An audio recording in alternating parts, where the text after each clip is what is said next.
Nice. Okay.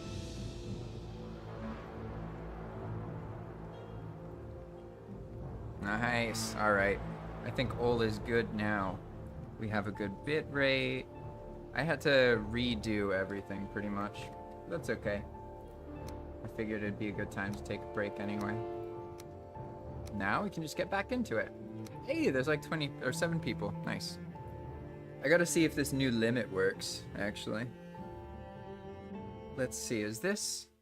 I wonder if this is streaming in the right event, though. Sometimes if it breaks the event, it cancels it and makes a new one. I guess I can just look on YouTube real quick. YouTube, JP Valheim. Bum ba bum.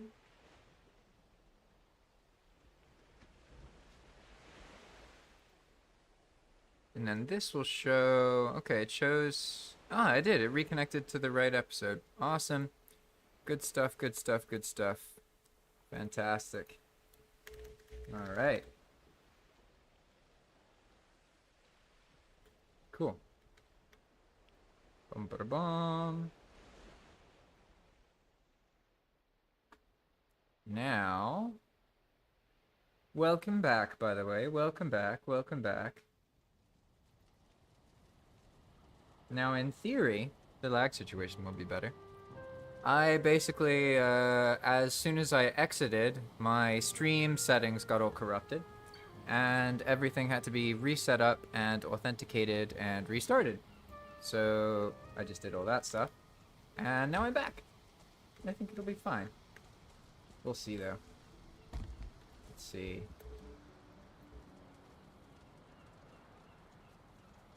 Alright, what was I doing? I was getting rested. Ah, yes, because I discovered all that I actually need is some bronze and some copper, that's right. And I already got the scraps from killing goblins. And that's gonna be the firepower. Because right now, honestly, I don't think I really need armor. What I need is better firepower. Right now I have 11 arrows. That's no good. Definitely gonna need to fix that situation. But for now, let's just make another stack. And there's a diverger on the way there. So I can turn these into obsidian arrows at the diverger. And then, as long as I get to my body, I can bring the stuff back here and then smelt it. And it should be fine. I think so, at least. We'll see. Alright. Now, I'm rested. Got my arrows. Got a hammer. Cool. Should just be able to find my body. I vaguely remember where I died.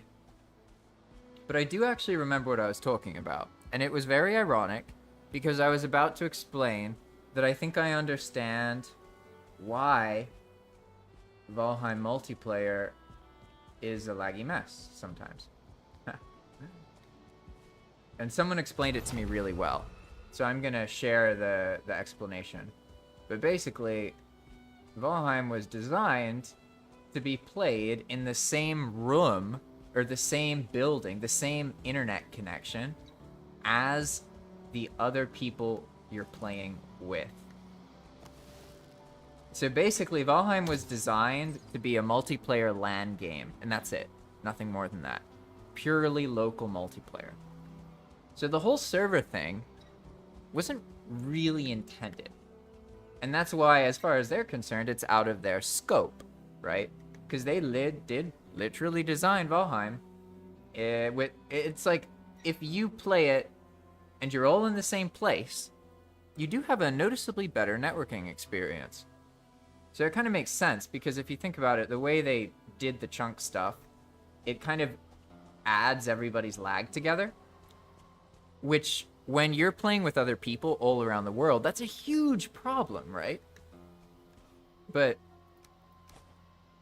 when you're just playing in the same room as everyone else, it doesn't really matter if the lag gets ping-ponged together, right? Because you have such a small latency in between each connection that it's as if it's fine. But the moment you take a system that works in that, local area network, ping-ponging all that extra data, and then you stretch it out over half the world, you get the laggy mess that is Valheim multiplayer networking. Makes sense? And for me, that just helped. Like, learning that helped me understand. Because I don't, at this point, I don't know. I'm happy with Iron Gate. I don't expect them to do anything. I like it when they do stuff. It's cool. I love this game. I don't really care what else they do to it. I love it. Like, they're not gonna break it. They're not gonna destroy it. It's wonderful. So yeah, I don't have anything to criticize about them. But sometimes it's hard to understand them, right? So I'm always happier when I feel like I can at least try and understand where they're coming from. And so that's why it was quite helpful for me, at least, to understand that, like, Valheim does work when you use it in the context that it was developed for, right?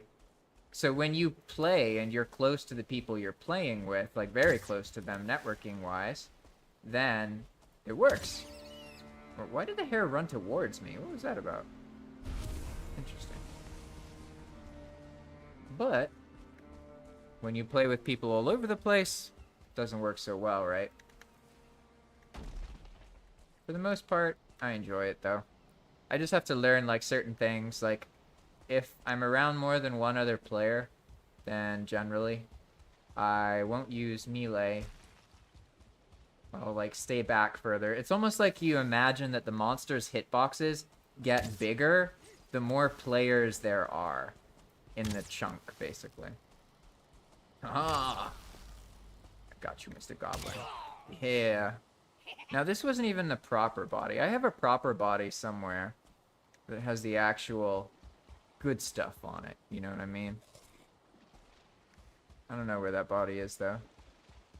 I kind of feel like I died out here, but maybe not. Oh, it's a Yag spawner? That's funny. I actually didn't know that was there. Ooh. I wonder, I've never thought about doing boss chests in a different order. That's quite interesting. Could try and do the Yag chest. I don't even remember what the Yag chest is, but it's one of the harder ones. Alright, well, I'll just go back to destroying poor defenseless creatures here. It's funny, because I actually made things so you don't even need to shoot birds. Because I don't actually like shooting birds. I really like birds in real life. I take care of chickens. I love them. But it's pretty fun shooting stuff with arrows in Valheim, so I guess I'll live with it. Where's my body, though? Must be over here somewhere.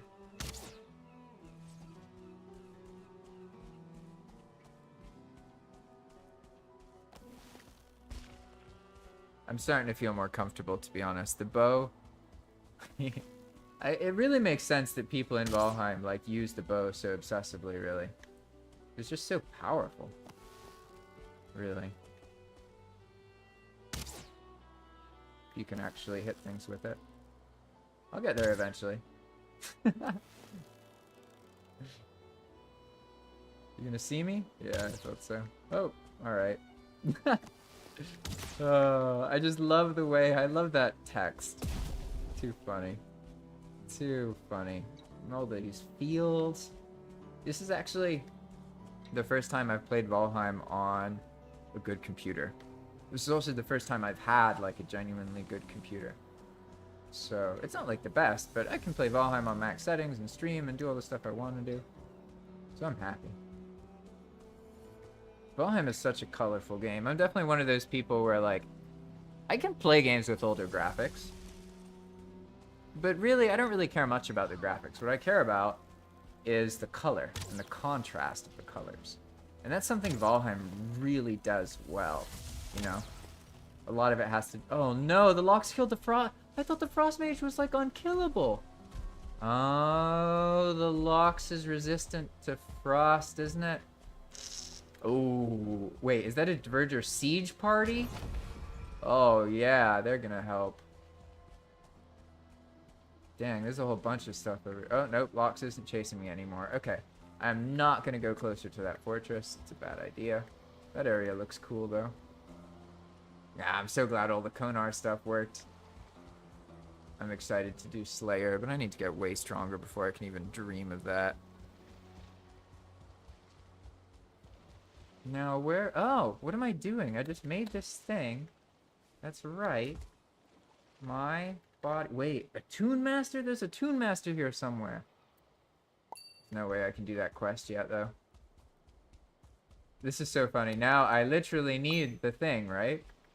Okay, so I know I have a body over here somewhere. Supposedly. And this is the body that has the ore. Which will be nice.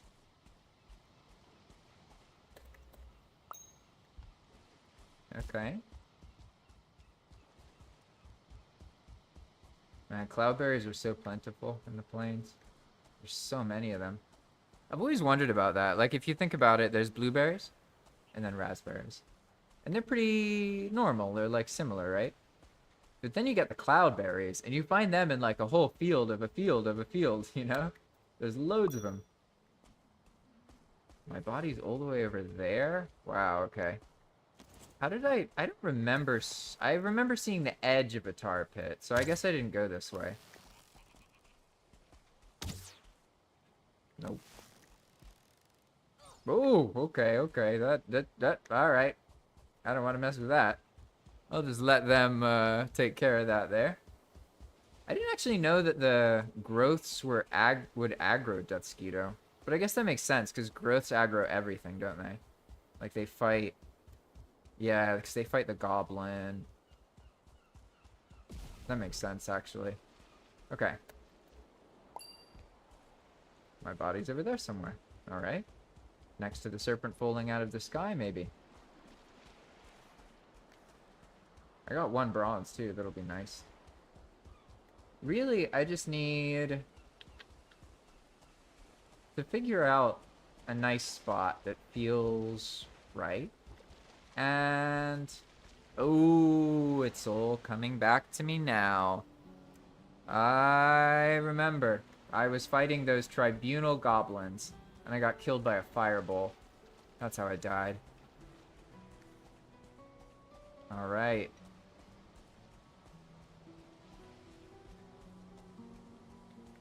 Where's my body? I guess I got a bunch of wooden stuff, though. That's cool. They're the goblins. They're all just chilling over there. And they haven't aggroed anybody, and they're not fighting anyone. And there's not a vial that they have shielded. So I'm already feeling a lot better about my odds. Still curious about this tombstone, though. It's over there? Huh. Ah, yeah, this was this whole other area that I thought was just shallow, and it ended up having this forest. I love the plains. So bright. Last time I played in the swamp, and every time I play in the swamp, it just makes me want to be in the plains. You know the best thing about the swamp?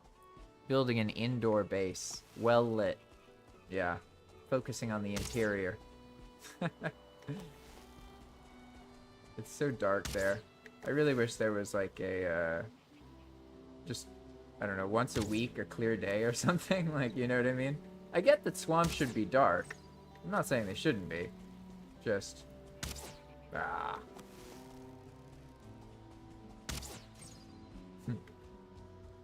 That's cool. Alright.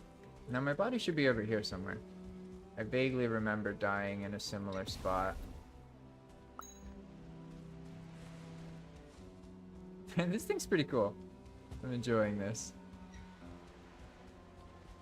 Yeah, it's funny. That's sometimes I don't know how to do something, but I get a feeling that like it would work really well, right?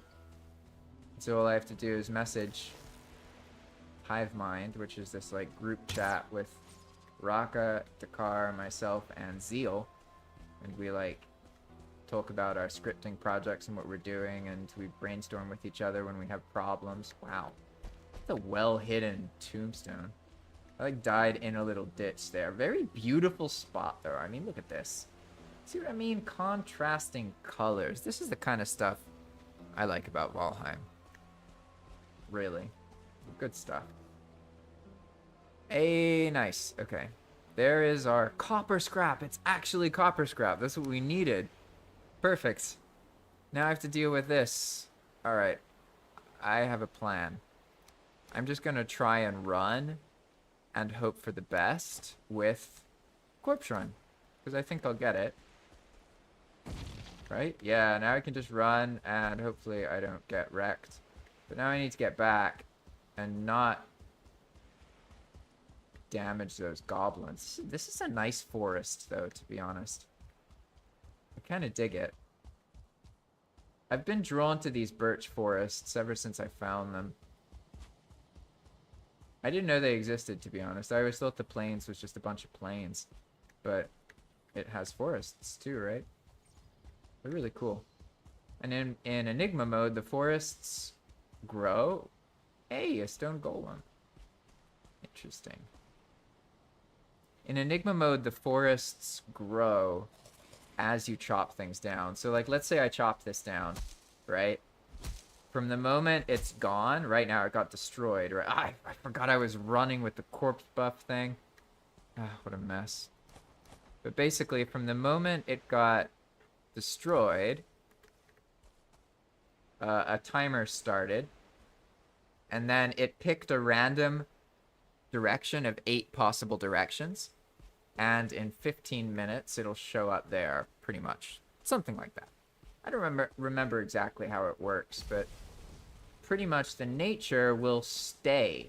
So one of the things I don't like really about normal Valheim is how it just consumes and obliterates the world. Like, the people just, when you play Valheim normally, you just leave a trail of destruction and destroyed nature behind you. And that's just like, you have to learn how to play in an organized way that doesn't do that.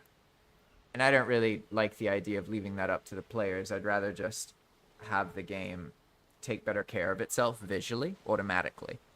So that's something we try and do on Path of Magic. There's certain things I can't do much about, like the lines in the grid for the terrain, right? But other things, for example, like when you destroy a rock, it'll remake it as long as you haven't built something nearby, and it'll get rid of all the cracks and stuff. And that really helps the mountains look a lot more reasonable. But I can already tell exactly how this is going to go down. You see, I can make those golem. Yeah, I can make the golem fight the goblin. Let's wake up this golem. Now we can go aggro those guys. Cloudberry Guardian, huh? I remember. Oh, and these are double spear? Oh, that's bad. Generally, it's bad to mess with speared goblin. Ooh, this is going the opposite way of what I thought it would. Ah, yeah, he's weak to pierce, isn't he? Gotta let them land a couple attacks. I guess ideally they, like, almost kill each other, right? Oh. Well, you did a good job, mister. Good job. Alright. You got any cool resources over here? Nah, those goblins didn't drop nothing. And I can't do anything. I can't pick up anything, because I don't have the belt yet. Feel motivated to get a belt. Belt's pretty cheap, to be honest. We could just kill a couple goblin and get enough for the belt. Also, I apologize, it's raining, so you might hear that in the background. Probably not too bad, though. I'm just gonna make this guy follow me. And I think I'll be fine, probably. I just have to remember Oh, we got him. Oh, the stone golem stuff and the growth. Oh, no. Okay, I'm gonna run away from these. Dang. Do I go back and try and figure out what he dropped? I don't have any... it's not that far. I feel like if there's a trophy there, I should take it. But I didn't actually see. And where are those growths? Those things are the devil. I see a bunch of crystal. I didn't see a trophy. Okay. Ooh, that's where the growth... I got super lucky. The terrain just totally saved me there. But right now...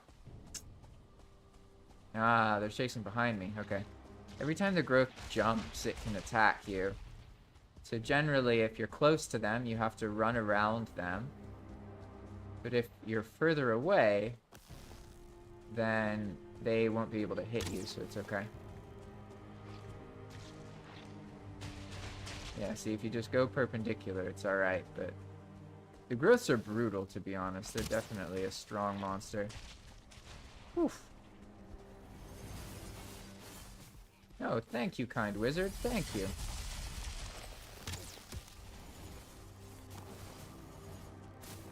He just one-shots him.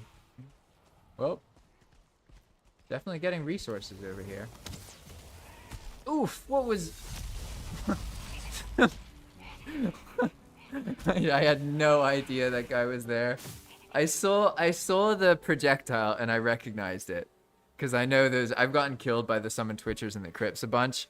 And they always nerk me with that grenade rock throw. You know what I mean? It's exactly what just happened. I didn't even see him though. No idea he was there. I'm way closer now though. Let's see. Hopefully the lag's better now.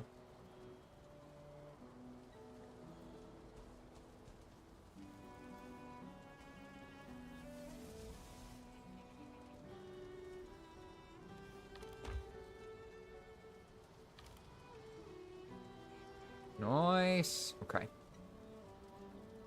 Hey, you got some copper. Nice, nice. My body has stuff on it, so I just need to get there. It's actually pretty close. It's like right over there. I brought it back. Just gonna get this rest. Oh, you were able to make us! That's great. Because we have bronze, so we can make the thingy, the level 2 workbench. I've never been so excited about fire arrows, to be honest. Look at our little setup here. Oh, it's hilarious.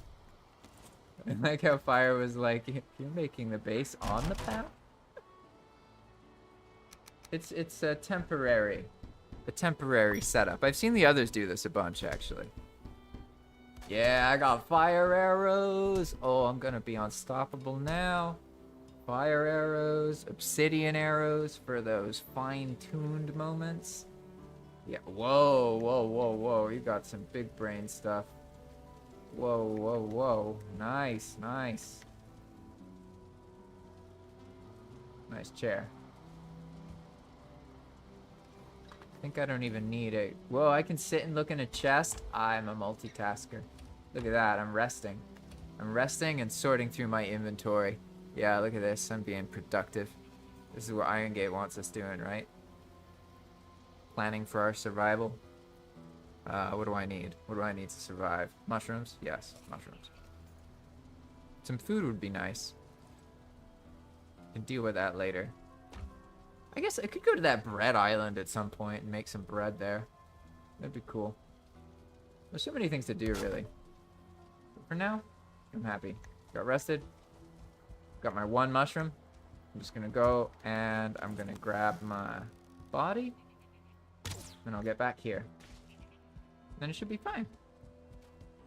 I'm also happy when earlier what happened, I turned the stream off, right? And I was just gonna, I thought I could just reconnect, but for some reason, when I did that, it invalidated the token for the streaming stuff, and then failed to revalidate it every time I tried. So I had to restart the computer, and then, like, disconnect all of the programs, and then reconnect them again. And then it worked. It was the classic turn it off then on again situation. Now, I believe I died right over there. I guess we can check there, right? My body. Huh. Deathskeeto said, are those mountain eggs worth taking in Enigma? I haven't actually done much with the mountain eggs.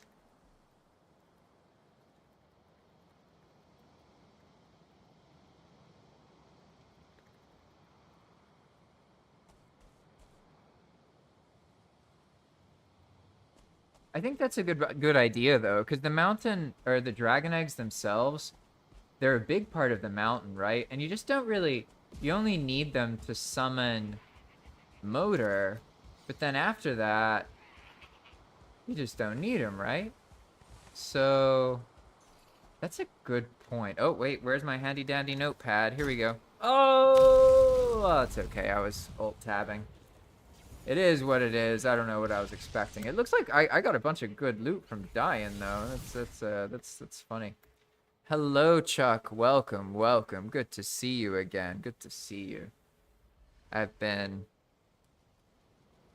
working on this plains adventure here.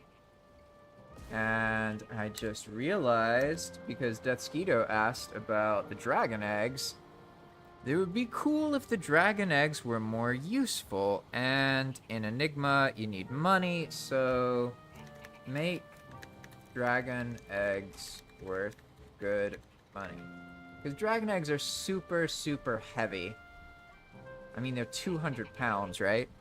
So I could pretty easily make it so they're really valuable. They could be like each dragon egg is like 500 coins or something. Maybe like that. Maybe even more, I'm not sure. It's kind of hard to tell exactly where the balance is sometimes, but dragon eggs are very heavy.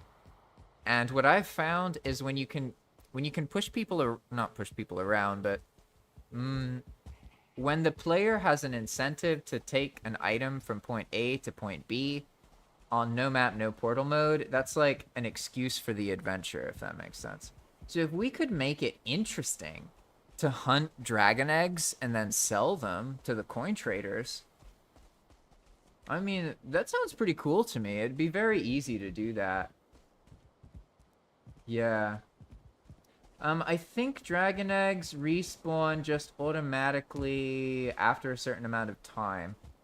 They're one of the few things in vanilla Valheim that repopulate, which is kind of funny if you think about it, because you just use... Oh, look out, there's some goblins over there. Be careful. I'm just going to run Hal to the mage, because he's real good at keeping us alive, and I didn't bring all the things I needed to fight all these goblins and stuff. My body's also full, so as soon as I loot it, I get wrecked. But this mage he's farming stuff for us, isn't he? Wait, there are two mages here? Oh. He's doing his thing. I know, when I see that kind of stuff, my best option is to run away. What's this though? I didn't grab the right body. This is a different body. But that's okay. I'm gonna take this stuff back and have it start smelting. So I think I've explored this plains enough. I see there's no goblin camp, which is kind of sad. But maybe that's okay, because there's just, you know, there's a lot of goblins, and there's this charred fortress over here. Which, of course, I'm nowhere near strong enough for yet, but maybe that'll change. Oh no, is that a fire arrow? No, okay. I was lucky. Hey, I made it back to the path. Oh, yeah. Time to pour the tea.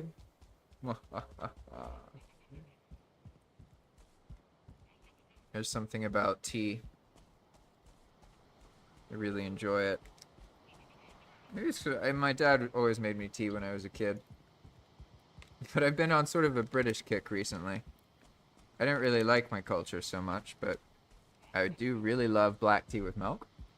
And recently I've been making a lot of fried fish. I found that in Nicaragua you can get like whitefish pretty cheap. It's like relatively fresh. It's like $1 or $2 a pound pretty much. Food here is really cheap. You can get a lot of fresh food. It's really awesome actually.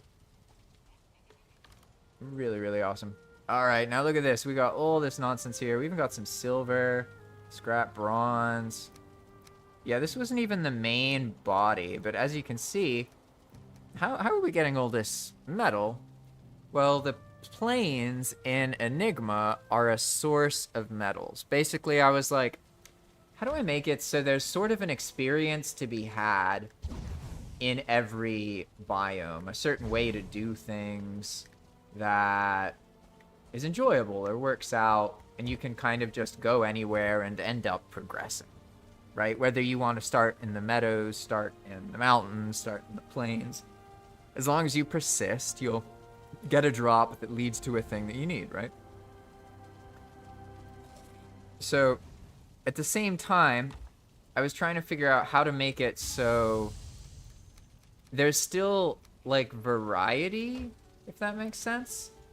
Hey, this looks familiar. Oh, yo, you got some good food. Nice. But, because what I noticed is that I can make it so there's, like, a drop table everywhere.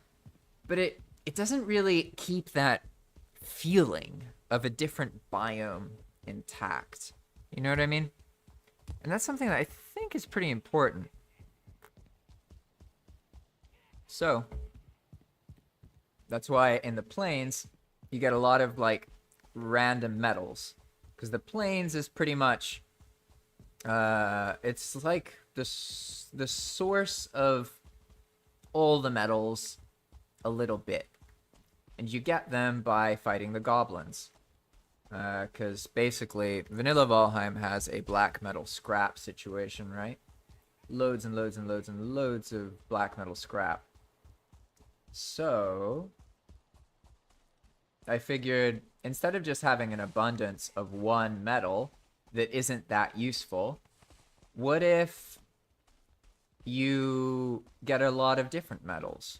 And that way you can spread that feeling out, right? I love these ghosts. They're so cool.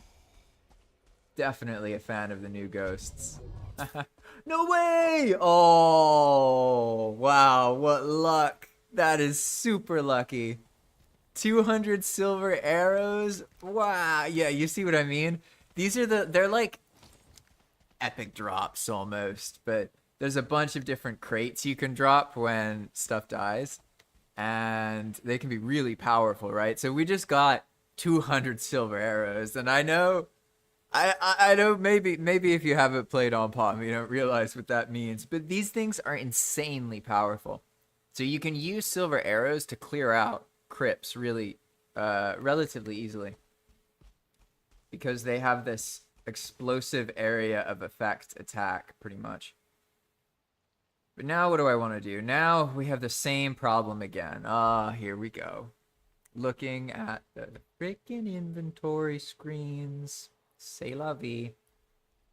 There are a lot of ways I can make that easier, though, so props. Because really, right now, it's not even the inventory space that's getting, it's the weight, right? But I'm at the lowest tier of weight. I can get a belt, I can get the troll mead potion thing, right? And in Enigma mode, you get that automatically as a buff anytime you wear a heavy armor set. So wearing heavy armor increases your carry weight. I know that's not intuitive, right? It doesn't make sense. You're burdened by the armor, but it was the only way I could find that actually made the armor feel useful. So like, yeah, you're slower, but you hold more. You're stronger, right? Obviously, it doesn't really make sense, but it worked. So like when we actually play it, I feel like it works at least. On my previous playthrough, I did a lot of that kind of thing. Okay, let's do some math for a moment here. So I'm going to run back, and I'll get 150 more space, right? So let's make sure... Oh, no, I won't get 150 more space. So I need to run back now and then come back. Yep. That's fine. I guess I could make something, but I don't really need to worry about it. I will say, playing on No Map, No Portal is definitely a lot easier with these Enigma paths.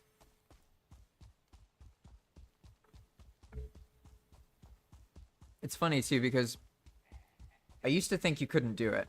They're like, it's not that the paths weren't possible, but I thought that it wouldn't be possible to automatically generate paths that go through the Valheim world in a fun way. Like, I genuinely didn't think that was a thing. But then, over time on Path of Magic, we made a lot of these manual paths. And in my experience making manual paths, I learned a lot about the different kinds of paths and how they influence players and how players use them. And over those experiences with Path of Magic, I learned how to make different kinds of paths, right? So we started, and the path was just a like typical terrain path like you would find in a lot of other places. But then I noticed that when the path is on the terrain, it's actually really dangerous. Makes sense? And it's not always ideal if the player is in constant danger. What actually works better with the pathing system is for the player to dip in and out of danger. Because that way, the player gets more of a respite. And this is kind of getting into more theory crafting, but one of the things that I believe about Valheim is people really enjoy when they have a safe place to retreat to. They love the danger of Valheim, but they want to be able to experience that danger and then go back and retreat into safety and maybe do something more peaceful, right? The problem, though, is that that experience is sort of really only available earlier on in the game. Like the Meadows is generally a peaceful place, but once you get out of there, it's not like there's a Meadows for the end game. You know, it's not like the Ashlands has a peaceful, quiet location that's made for monsters to not go there, that you can just build in peace and enjoy the atmosphere. That doesn't exist at all, right? And I think that's sort of one of the issues, is that Valheim is often talked of as if it's a survival game. And I mean, don't get me wrong, I know that, yeah, technically it's a survival game. But from my perspective, if you look at why people actually play Valheim, it's not because it's a survival game. That really is a tiny, tiny part of it. It's like, not really even that relevant, to be honest. People play Valheim because of the exploration, the co-op gameplay experiences, the building, you know. And the combat is a thing that helps tie it all together, you know? And, yeah, I need to remember to look in the chat, Jetskeeto, because I'm not used to people talking on the actual server, but I forget that people are listening then. So Jetskeeto says, to add to your points, I heavily like defensive options building in Valheim. Yeah, I mean, I feel you, man. It's the same. Same for me. It's like, that's the issue with players, right? Is if you allow the players, if you give them options that are take out the fun and the risk, they'll do it. So it's like, it always kind of boils back down to, who do you think is responsible? Do you think it's the game devs for developing that way? Or do you think it's the players for enabling that behavior and doing it, right? I believe it's the game developers. Whoa, look at this! Oh, this is official. Nice, nice. Let's see. Then Desquito said, the classic raise lower terrain feels cheesy and unfun. I want to be able to defend my base in multiple biomes when I find stuff and search and work for. Yeah, I completely agree. And you know what's funny is this world itself, it actually started as a maximum raid playthrough I did with one of my friends when Mistlands came out. That's when this world file was technically created. And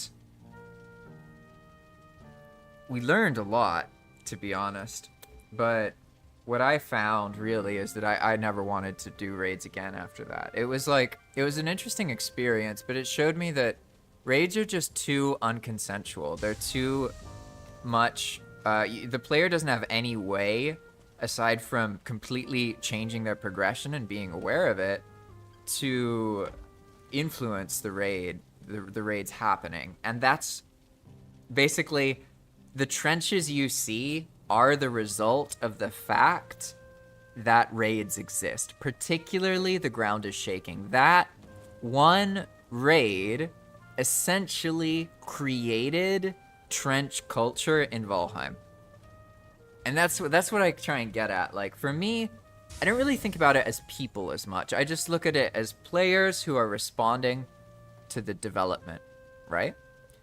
And so in that situation, for example, I think that Valheim's a better game when your buildings can be destroyed, but they also defend you, right? So it's a delicate balance. And as Datsukito's talking about, it's like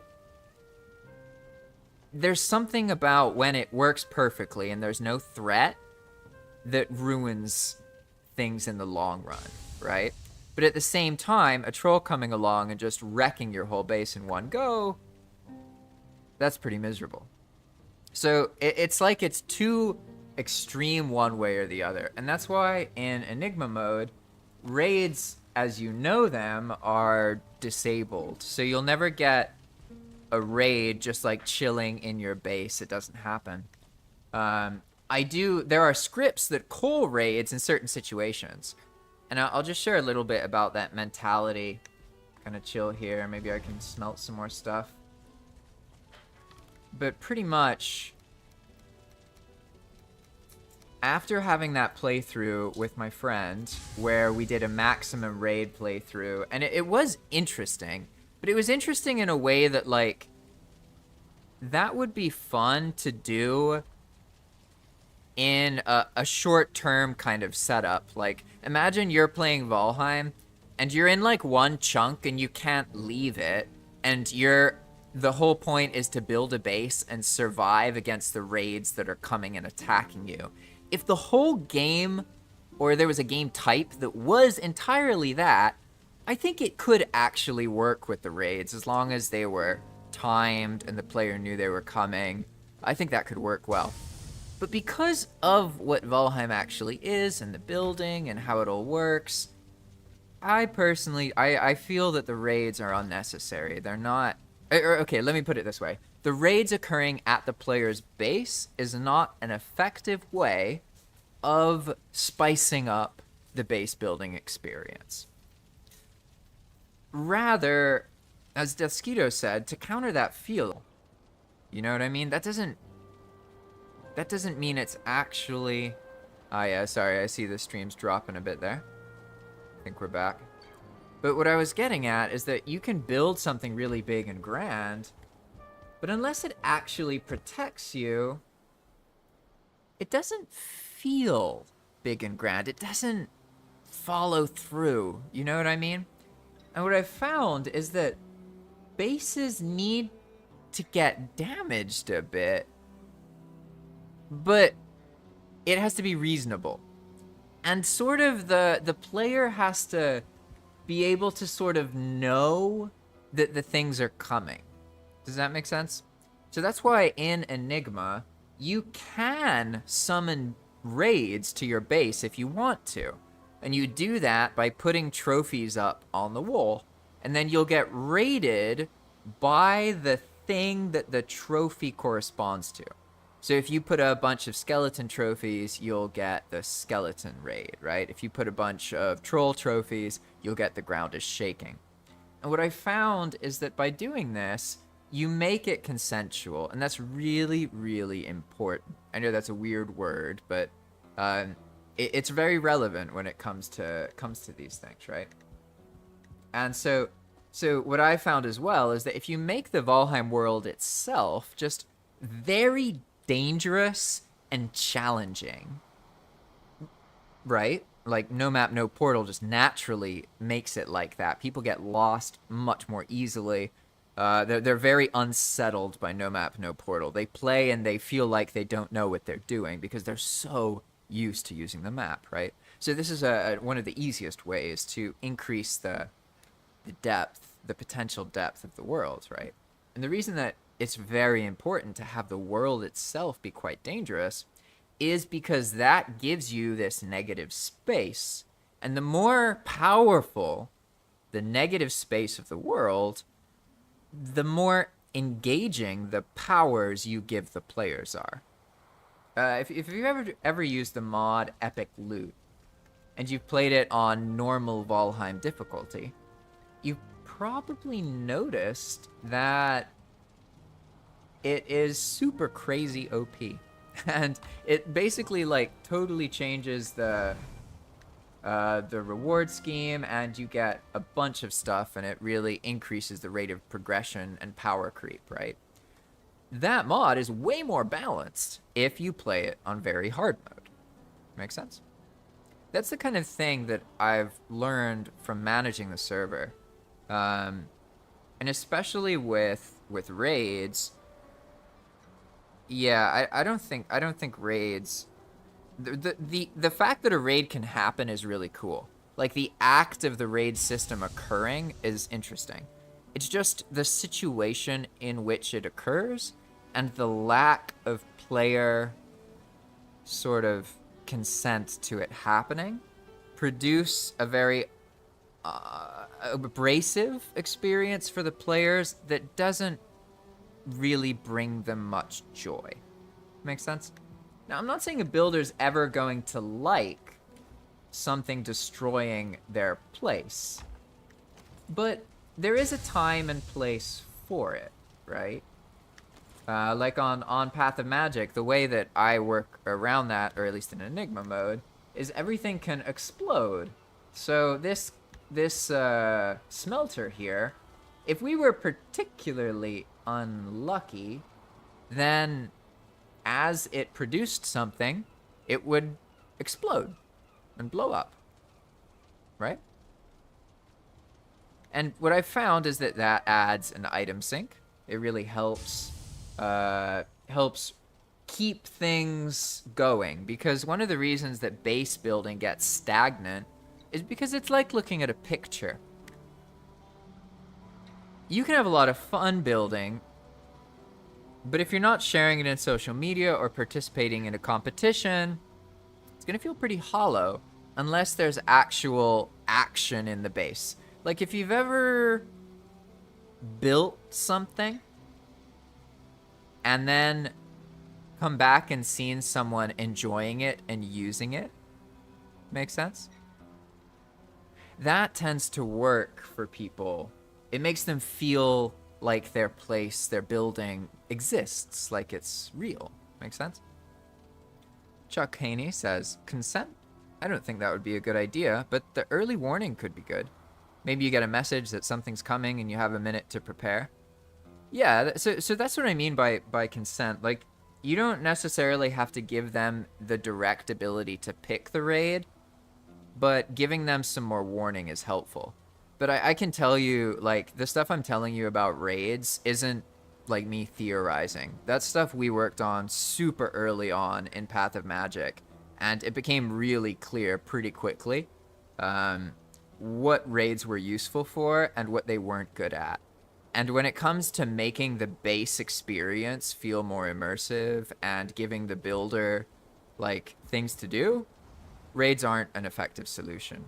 Maybe if you took away the really destructive raids, but ultimately you end up with trench warfare. And in a game that is so beneficially into, like, you building in a certain way and the defensive building elements, there's so many of them. Like, really, Valheim's a game where you should make a special path that your enemies funnel down, and then you fight them and kill them, you know, on the way, and there's traps. There's all these awesome mechanisms, but players don't use things unless they have a reason to use them. And that's kind of why I'm so insistent on that map not being in the top right corner and portals not existing. Valheim is actually a game with a lot of depth. It really does have a lot of depth, and there's a lot of ways you can work together and build things and make cool stuff. And, like, for me personally, Valheim's been a really positive influence in my actual physical life. I pay a decent chunk of my existences out of making content about it, and it helps pay the rent in these things. you know, it's not something I do like for all my money. I still have a job I have to have and that kind of thing. But it's just so, I see the future in this game and the way it can be used. And when Valheim shines in those moments of cooperation and building and exploration, it shines so well, you know? And it just kind of, it just gets in the way of itself. And that's why I'm so motivated with, well, there's many reasons I'm motivated with Enigma, right? But one of the big ones is that, like, I have this feeling just that this kind of game is really good for people. It's good for me. It helps form genuine communities where people, like, get to know each other and stuff. I don't know about you all, but I have played a decent amount of a lot of different games, particularly MMOs, throughout my life. I'm very much a person who didn't really have support I needed.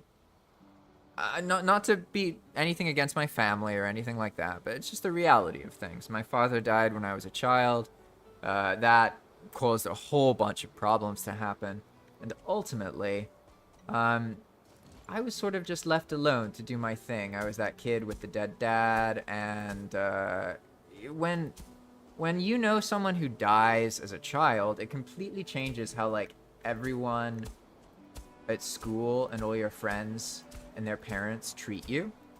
Because when you are exposed to death, at least in the American culture that I came from, you're considered dirty. You're damaged goods. You're now a threat to the innocence that people believe children have that will be destroyed if they are exposed to the fact that people die, right? So for me, I mean, I experienced that as a very young age. My father was my hero, and he was the person I looked up to more than anything else in the world. He treated me incredibly well.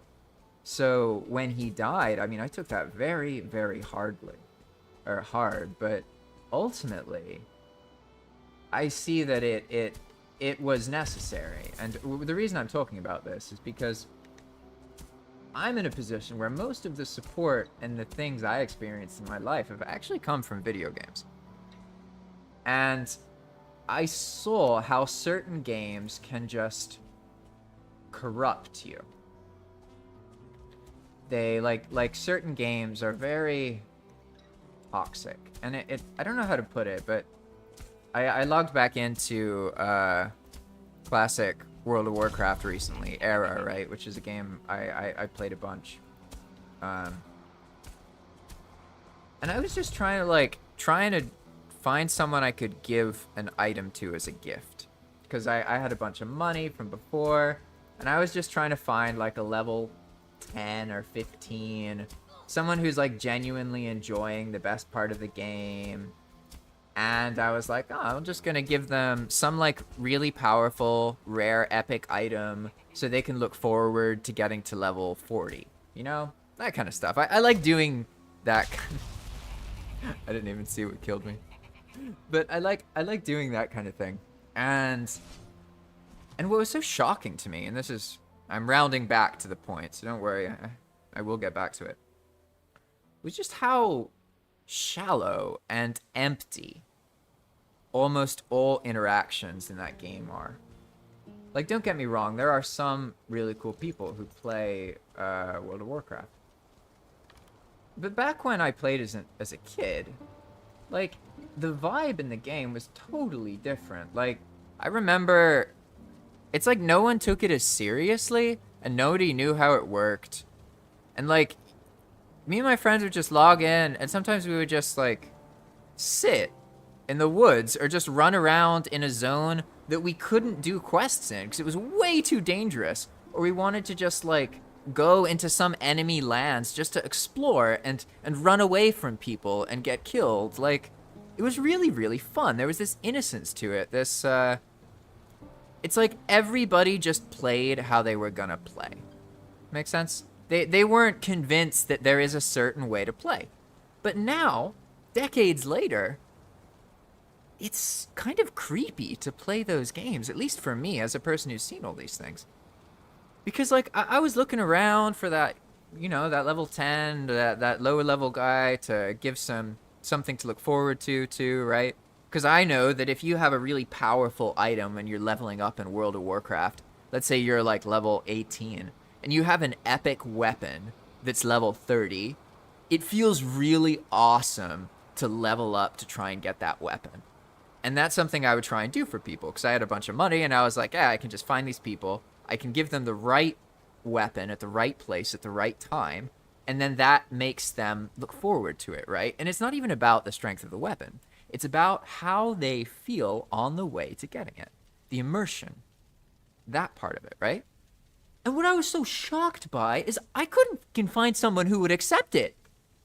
I was going up to people, I was trading, I was sending them whispers like, hey, I have a gift for you. No responses, crickets, nothing. They're like machines running from point A to point B as fast as they possibly can, and they don't give a shit about anything. And it's like, why do you even play a game if you're like a robot and you're in a rush to do the same things every single fucking day? Like, if you log into Era,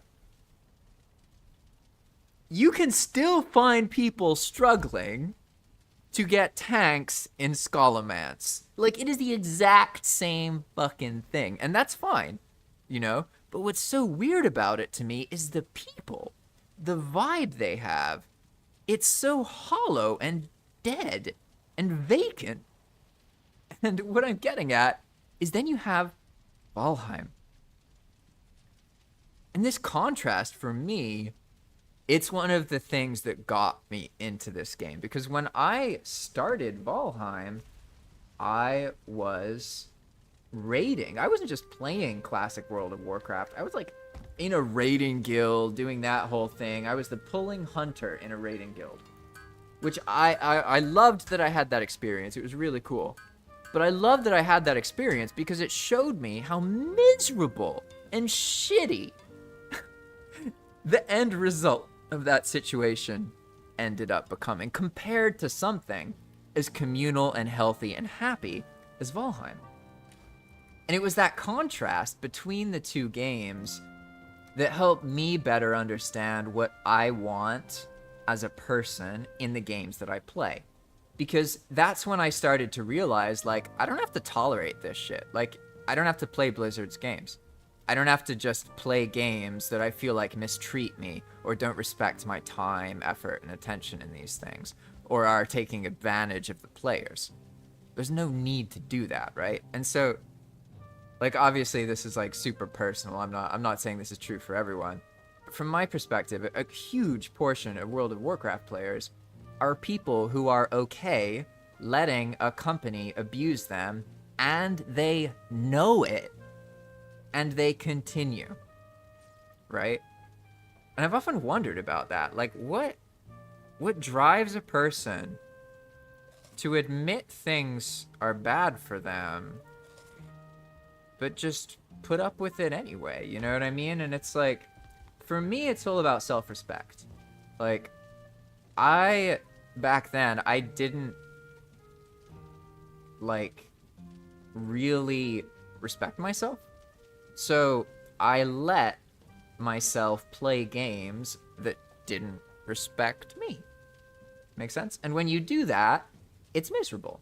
Because you play games that basically, like, ego stroke you and blah, blah, blah. But at the end of the day, nothing fucking matters at all. Like, I can tell you with 100% certainty, my time in Valheim is worth it.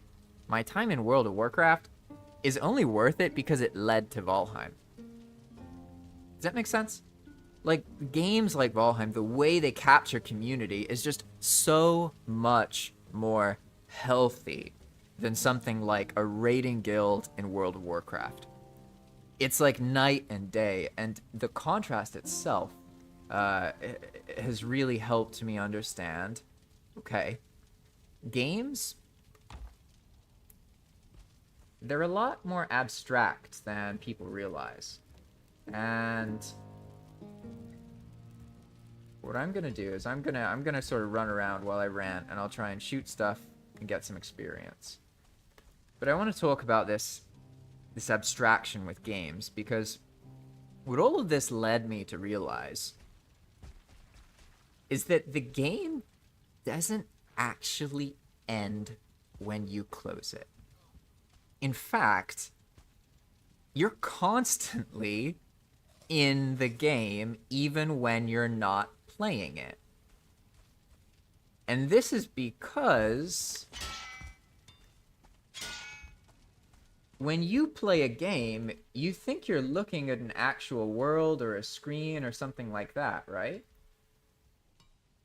But in reality, it's not that.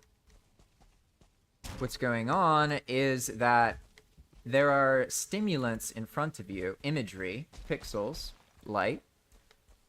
And what it does is it tricks your brain into producing an illusion inside of itself. So anytime you play a game, you think you're looking at the screen and you're playing on that, but that's not actually what's happening. That's what's happening in the moment, but the repetition of that moment over and over and over and over and over again produces an experience of being in a virtual world. And that's why people who really love certain games, they don't need VR headsets to feel fully immersed in the experience. They literally just get that into it because they're that connected to the game, to the experience. And so what this all runs back to is something I was talking about earlier, which is the childhood and the notion that the games you loved as a kid, those experiences are unobtainable now to you because you're an adult and your innocence is ruined. I firmly believe that is hogwash. It's not that your innocence is ruined. It's that the circumstance of being a child and able to play games and talk with your friends who play games is conducive to having a more enjoyable, immersive experience. It's the fact that you can talk to your friends in school about your adventure in the game. They will listen to you and share their own. This is what I mean when I say the game doesn't end when you stop playing. That's an illusion. What really happens is the game ends when you completely lose interest and you are no longer occupied by it, by its world, or conversating with anybody about the game. And once you understand that this is what's actually going on, then enjoyment in video games starts to be much more approachable. It starts to make a lot more sense because it's not about something you just had as a kid that you can never get back. It's about an experience through a situation. There was a situation that worked for you as a kid. So it's a matter of recreating that situation. And this is where Valheim kind of showed me, I get it. I think I understand now. Because what World of Warcraft lacks is that kind of creative, communal vibe. And there's reasons for that. Like, probably because of the size of the server, to be honest. It's absolutely enormous. And that ends up causing issues. Because you get this sort of anonymity, right? And generally, in games, it's much better when there's consequences, where you know the person more directly. It's more intimate, right? And these are all things that propel me forward. And that's why I have so much fun developing this, because in my head, I know this is just a Valheim server, and it's like a thing people can play. But if I play my cards right, it can turn into sort of a movement, right? Like more and more people will learn and realize that, it's not like Enigma is just some thing you can play once and then get bored of. I mean, yeah, that'll happen to most people, right? But ideally, you play it and it makes you realize just how much is possible with Valheim. How much the game can be opened up and altered and changed to suit your needs and your imagination, and how as you play Valheim, your consciousness can evolve. You can, over the thousands of hours, you can grow past just playing normally, and you can study game development, you can learn game design. It can naturally put you in a position where you're doing scripts and these things, right? That's what motivates me so much. I wanted to practice game design for a long time, but it's hard to get into. But the moment you're really comfortable using EWP scripts, oof, suddenly you can practice game design all day. And that's why Enigma is what it is, why it's all worked out this way. Because for me, it just satisfies something that allows me to make my time gaming feel very worthwhile. I don't feel when I play Valheim that I'm just playing some game. I don't even really think about it being a game.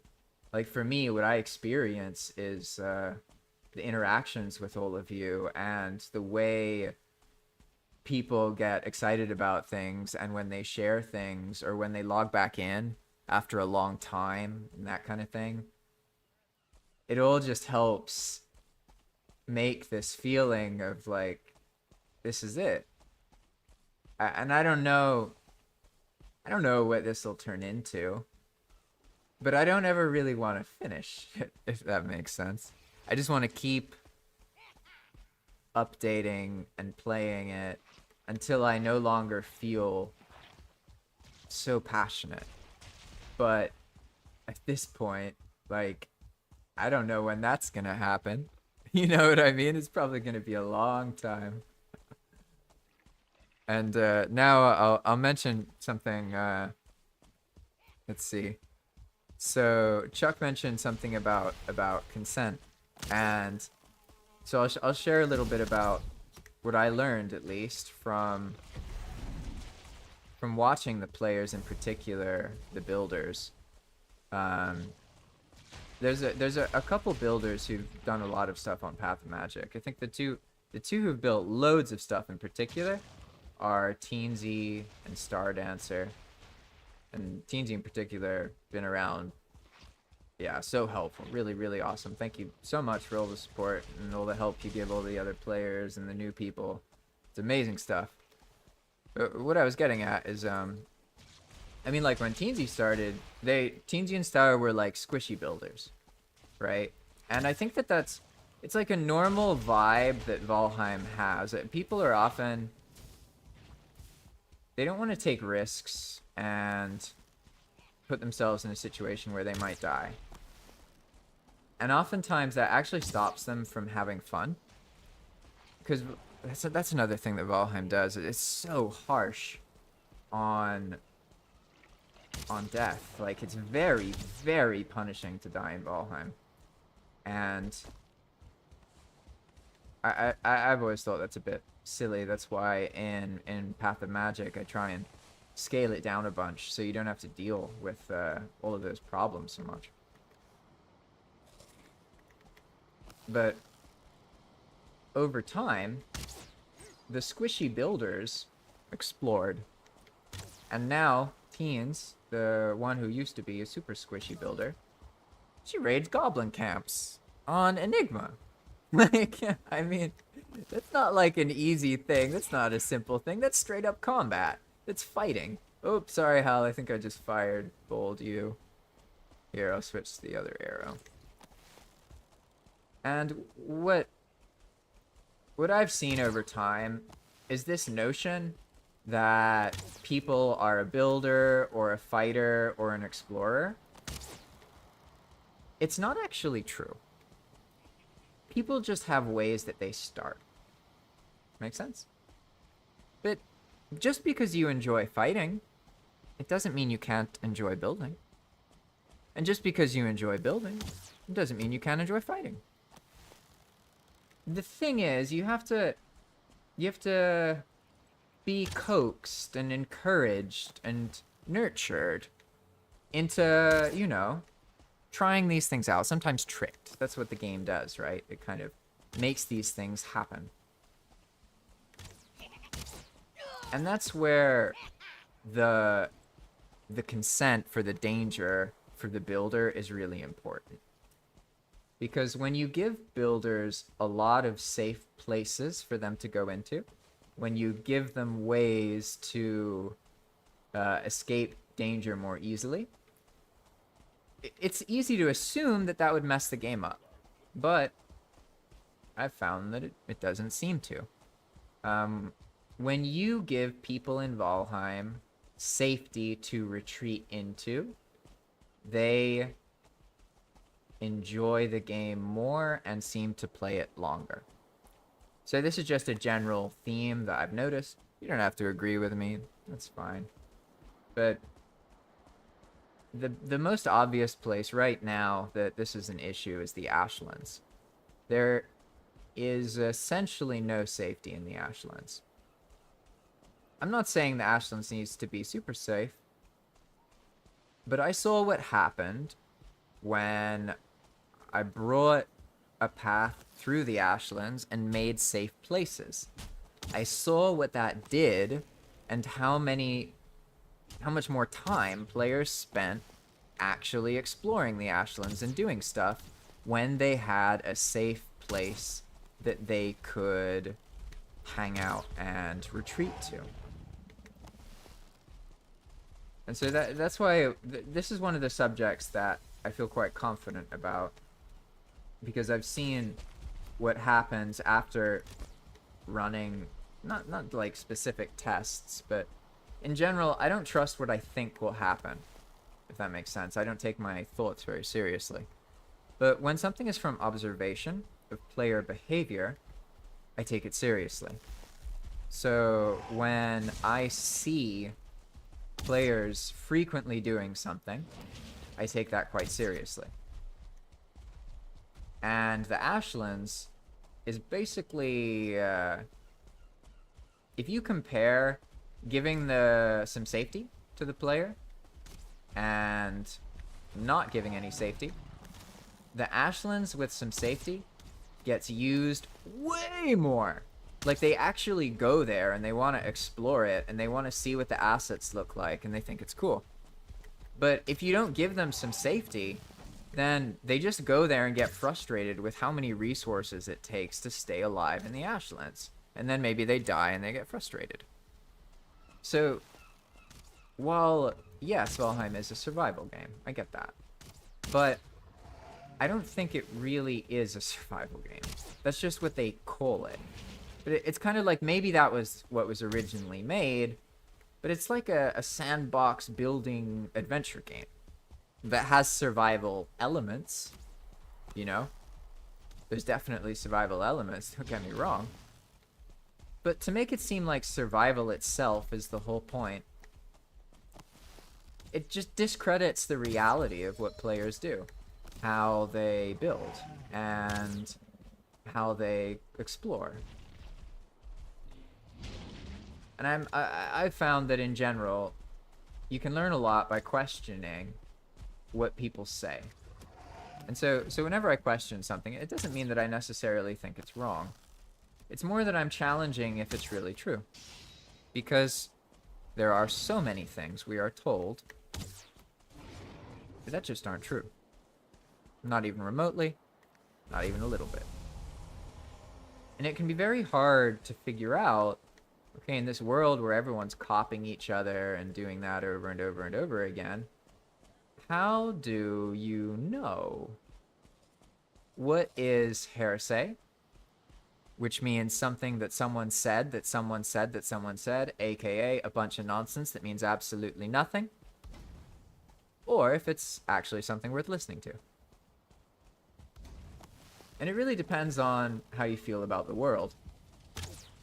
I personally am a person who has seen so much contradiction in the world that I believe in not-ism. So whenever someone says one thing, I assume the opposite. If someone says they're going to do this, I literally take it as, I'm not going to do that. And I found that people are more predictable when you assume that they're saying what they want to say, not what they're really going to do. right? And it's not normal. Or it's totally normal. I'm not saying I'm any different. I'm just saying that people are very predictable when you invert everything they claim. That makes sense? And that's why I think it has something to do with the time we live in, right? We live in an age where you can use technology to trick people, and there's a lot of visuals and all these things, and it's complicated. But, you know, I love it. I'm happy. I'm feeling like ranting and just shooting stuff with arrows is a good way for me to get my bow skill up. So I realize if I'm just sitting, not really. It's not as fun. It's also not as interesting. But I can rant and shoot some goblins while they try and kill a serpent. You know? I mean, this is easier. Hal and I can stay alive. Ooh, you're smart. Whoa! Who got you? No! Hal! Oh no! Oh, this darn goblin. Dang, look at that text. That flavor text was brutal.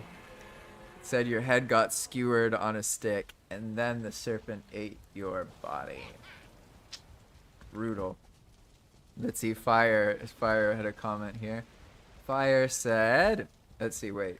Do I pay attention to the goblin? Here, one second. He can get up here, right? Yeah, surprise goblin, exactly. Yeah, he can get up here, okay. Maybe if I just... Oh, I have the spear. Okay, I know what to do. Oh, nice. Alright.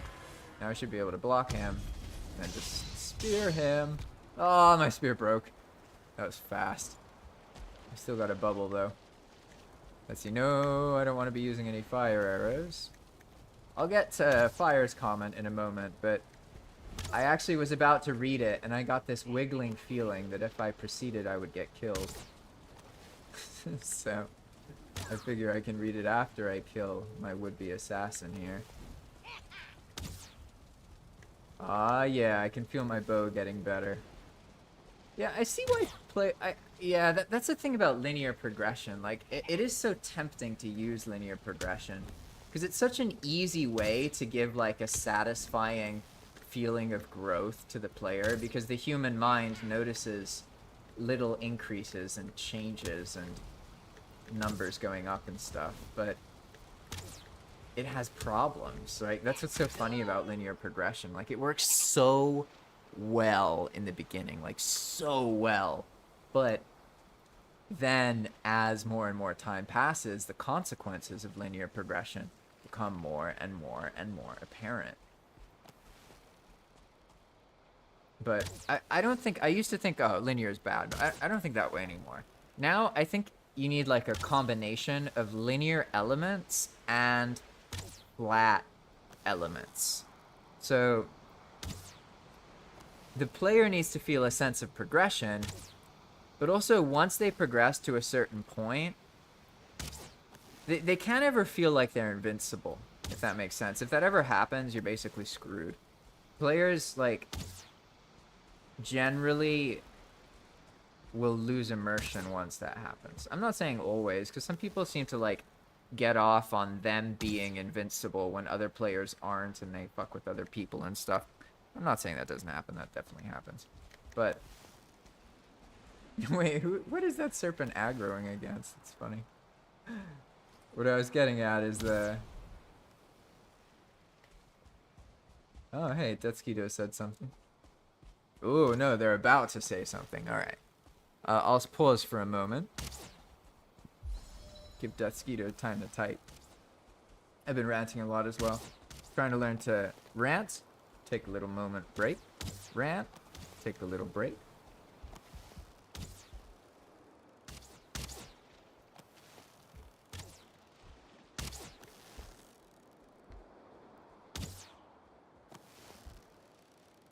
I keep thinking I missed the serpent, and then it actually hits it somewhere. They have pretty big hitboxes. Bet we can get scales from this guy. Oh, it's an empowered serpent. Ah, I see. Okay, okay. I'm gonna switch to the fire arrows like Hal. Do a little bit more damage. Here, as soon as we take care of this guy here. Actually, I guess I can read the comment now. I just drink my tea.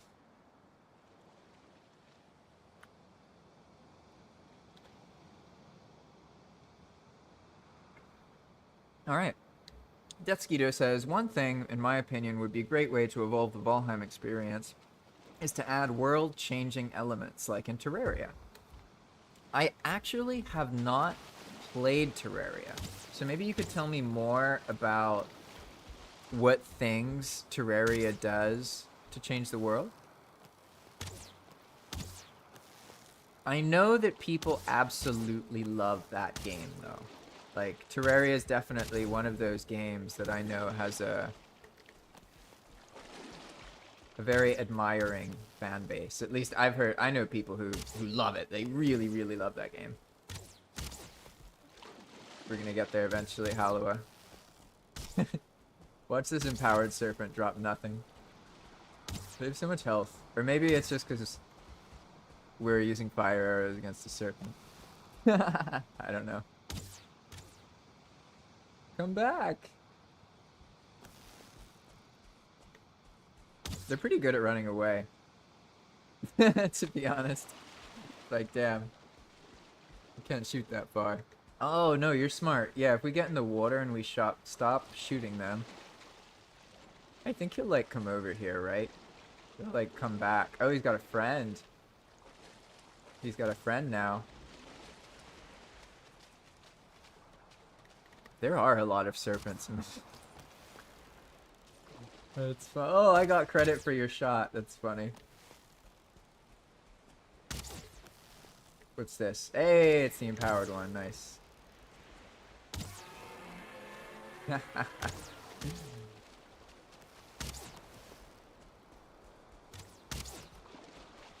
Step by step. I'm gonna save my fire arrows now.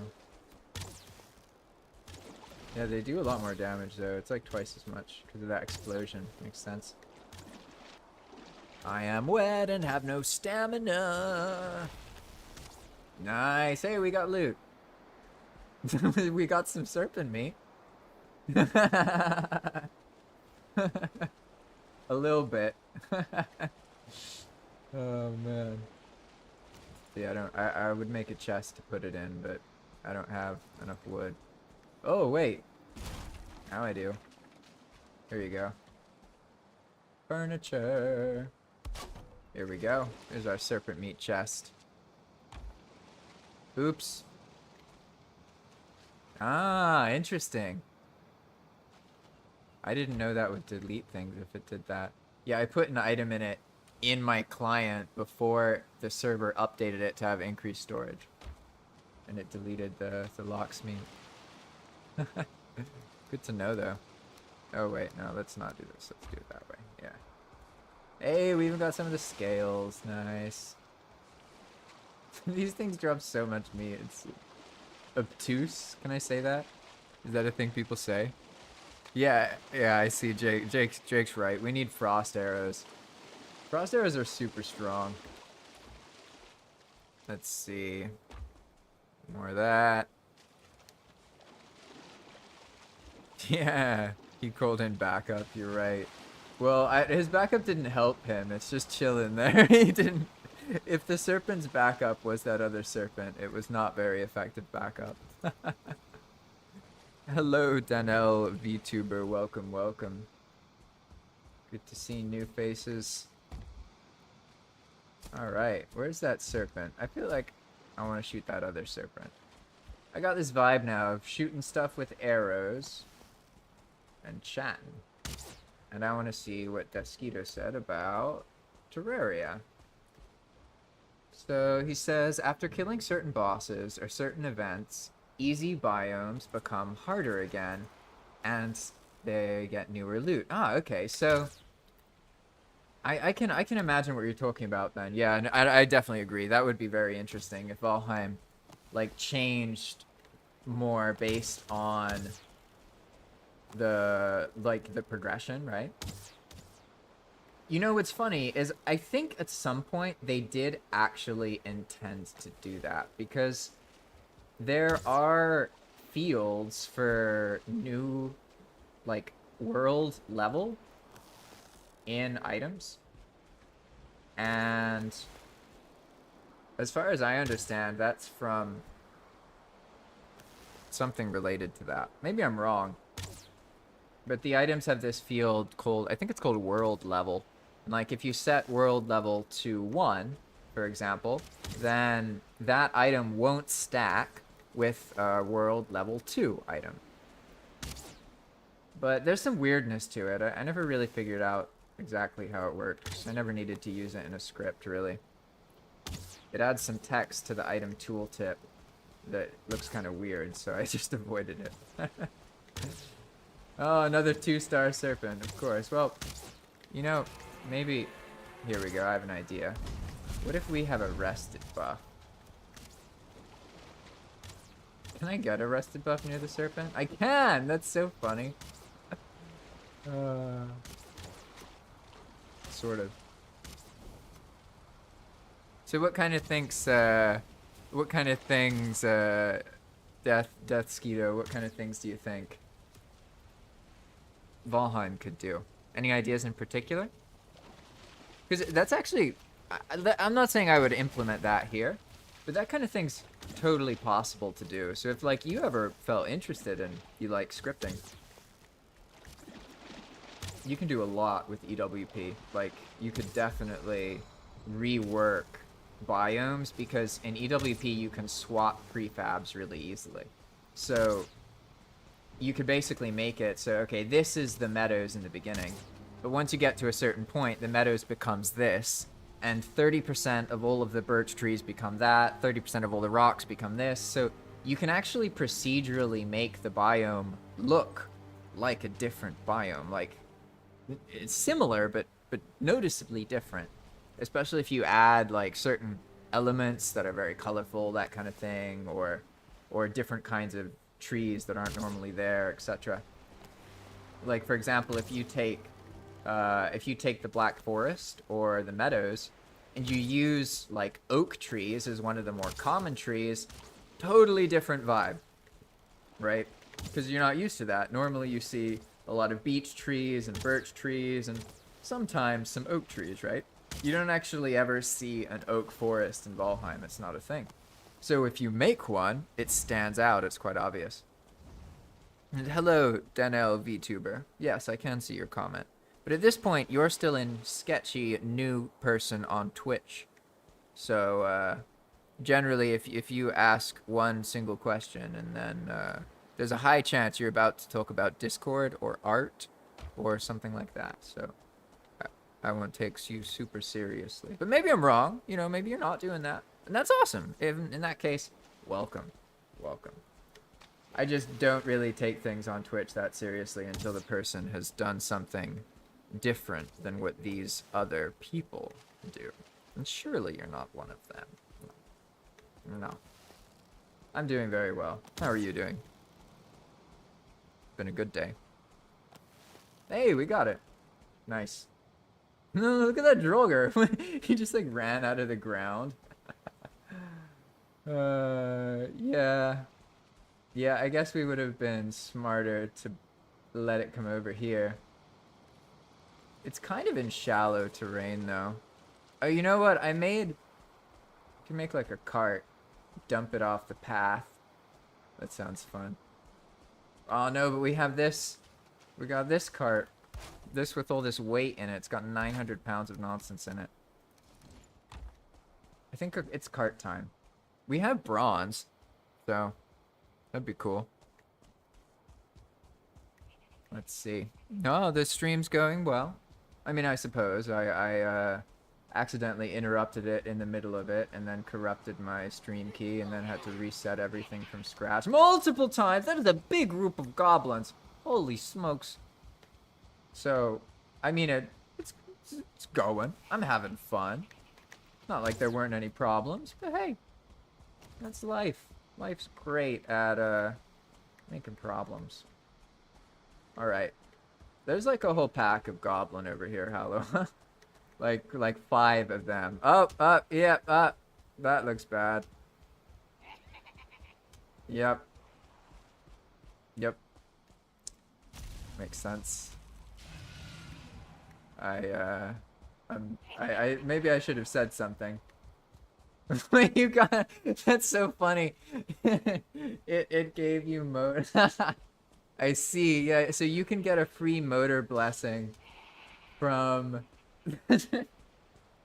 from serpent scales, and because the chest got destroyed and you were right next to it, it thought that you dropped them, so it tried to give you motor's blessing and then just destroyed the serpent scales. Yeah. Oh, nice, nice. I'm sorry I didn't warn you. I don't know how to warn you, because I can warn you on the stream, but then, like, you're warned, like, you know, like 20 seconds later, and that's enough time for a goblin to club you. So it's not really right. Is this fire arrows? Oh, yeah, I do have them. Oh, snap. 1 second. Let's see. Danielle says, do you play any other games besides this? No, not really. Valheim is like my modem opus.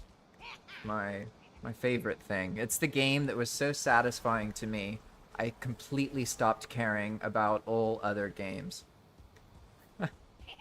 So, I highly doubt that I'll be playing much of anything else, really. It's like, if you just play Valheim, then yeah, it can get tiring. If you're making content and you're scripting, you can just make a new mechanic. You can make a new whatever you want. Like, kind of hard to get bored of it, to be honest. Like, basically what happens is I play other games. I play old games. I love retro games. I find it easier to study them, right?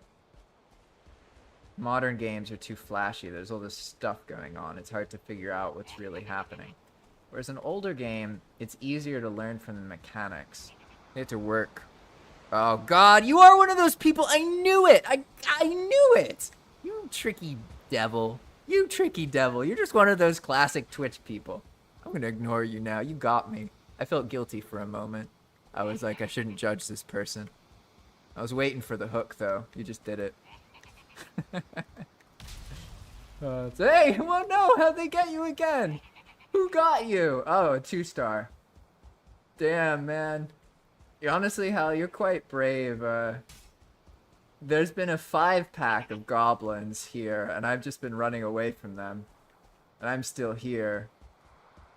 So, I'll try and get them a little bit further away from your body. That might be better. Here we go.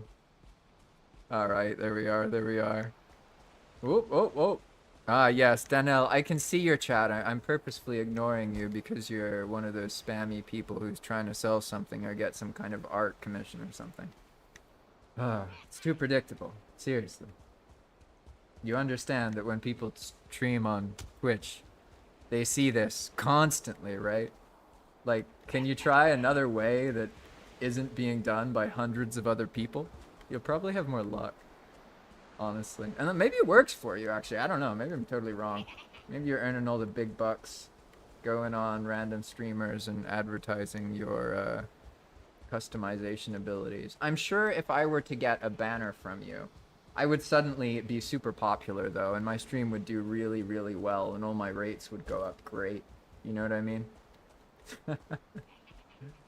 Oh, man. Some things don't really change in the world, do they? Alright. I'm gonna try and help Hallow out this time by running away from where his body is with all of the goblins chasing me, instead of running around his body with all of the goblins. Oh no, he's gonna get me. Oh, I almost died there. That was super close. I got clipped into that bush. I don't know if you can hear me, Hallow, but I have 3 goblins chasing me. That's the good news. The bad news is there were 5. So I'm pretty sure there's still 2 near you. I mean, I don't know for sure. But, oh god, oh god, oh god, oh god. So nuts.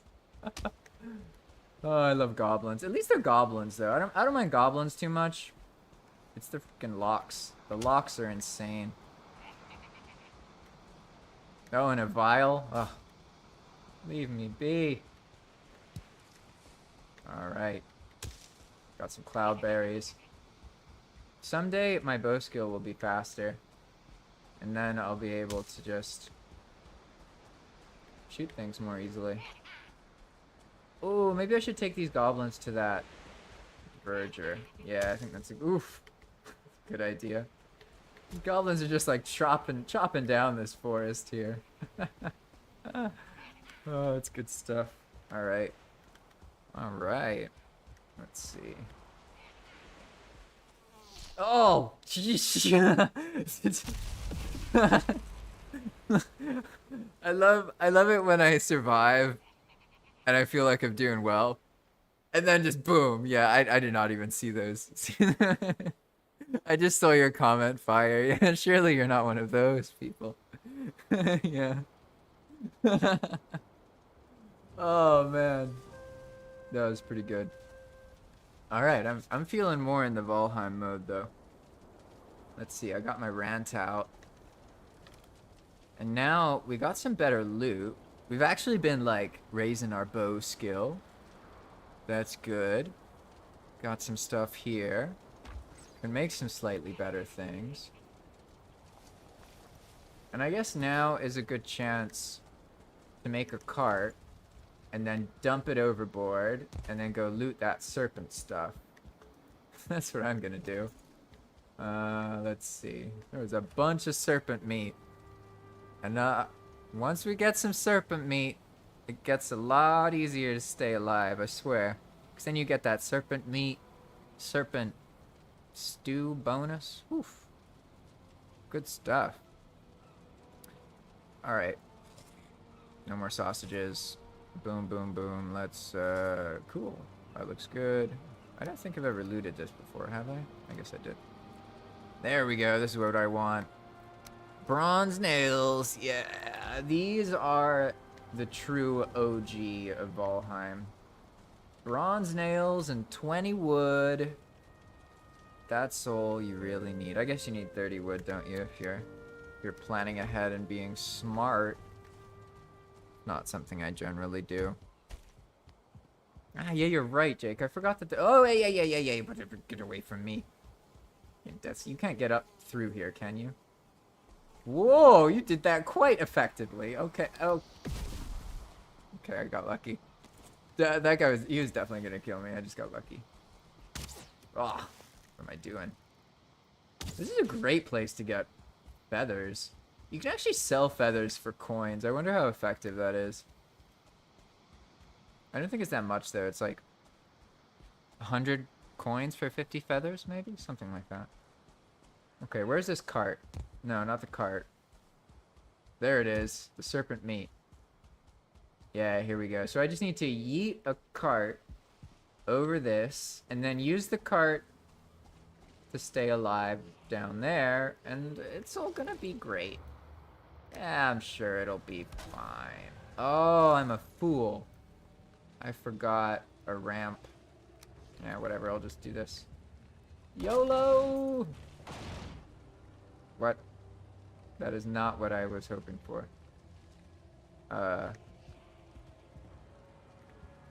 There we go. That's better. Oh, crap. Why didn't I look there? Why did I assume there would be no monsters there? Like, there were clearly a bunch. I didn't even consider that for a moment. Alright. I'm gonna do better this time. Ah, yeah. Man, great idea with this roof. Great idea. It's dope. There's always monsters there. Now I know. Oh, man. Let's see, actually. Did I get distracted? Maybe Deathskeeto commented on what kinds of things the terrain could change in Valheim.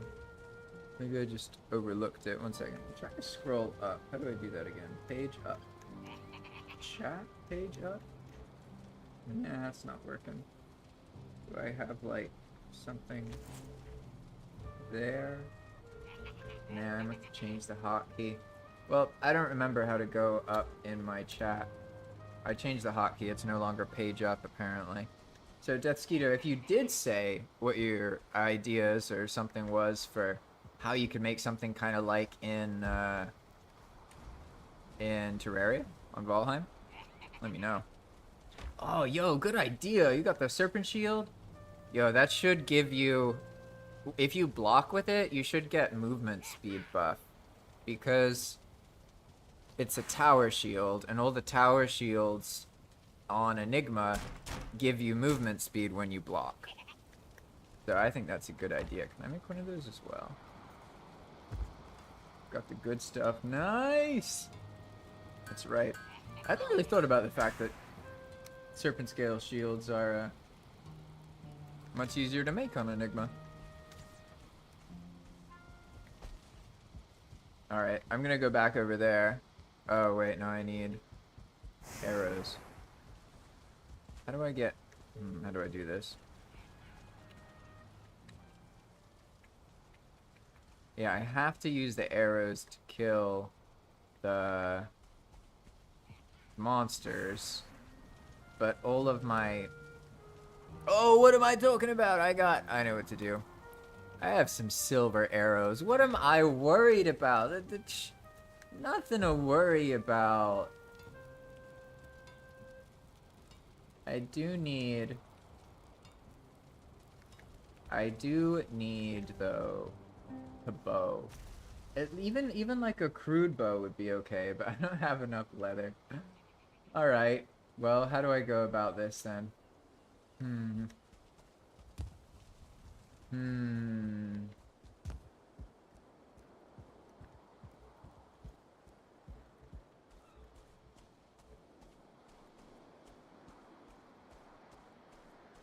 think it'll work out. It'll be alright. Let's see. So Fire, if you're there, how's your modding been going? Fire's been learning how to make mods with Balrond, who's a really cool Valheim modder. Made a bunch of great nature packs and all sorts of other things. You guys may have tried his shipyard mod. I think that's one of the more common ones, right? I wake, I eat, I die.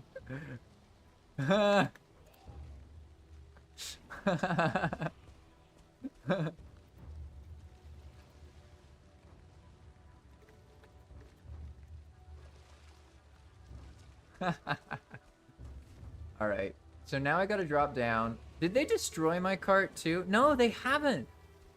Wait, why don't they care about the cart? Don't they usually, like, eat themselves to attack the cart? Oh man, that looks brutal. Look at that. There's all those Draugr there. And then the leech. And I just have a serpent scale shield. Okay. You only live once. I got an idea. I think we can, like, commando style drop down and loot my body. And then I shoot them with a silver arrow and die. But maybe it would be better if I actually lure them over here. Yeah. There we go. Yeah, so Arizosa was asking if Verger can kill a troll.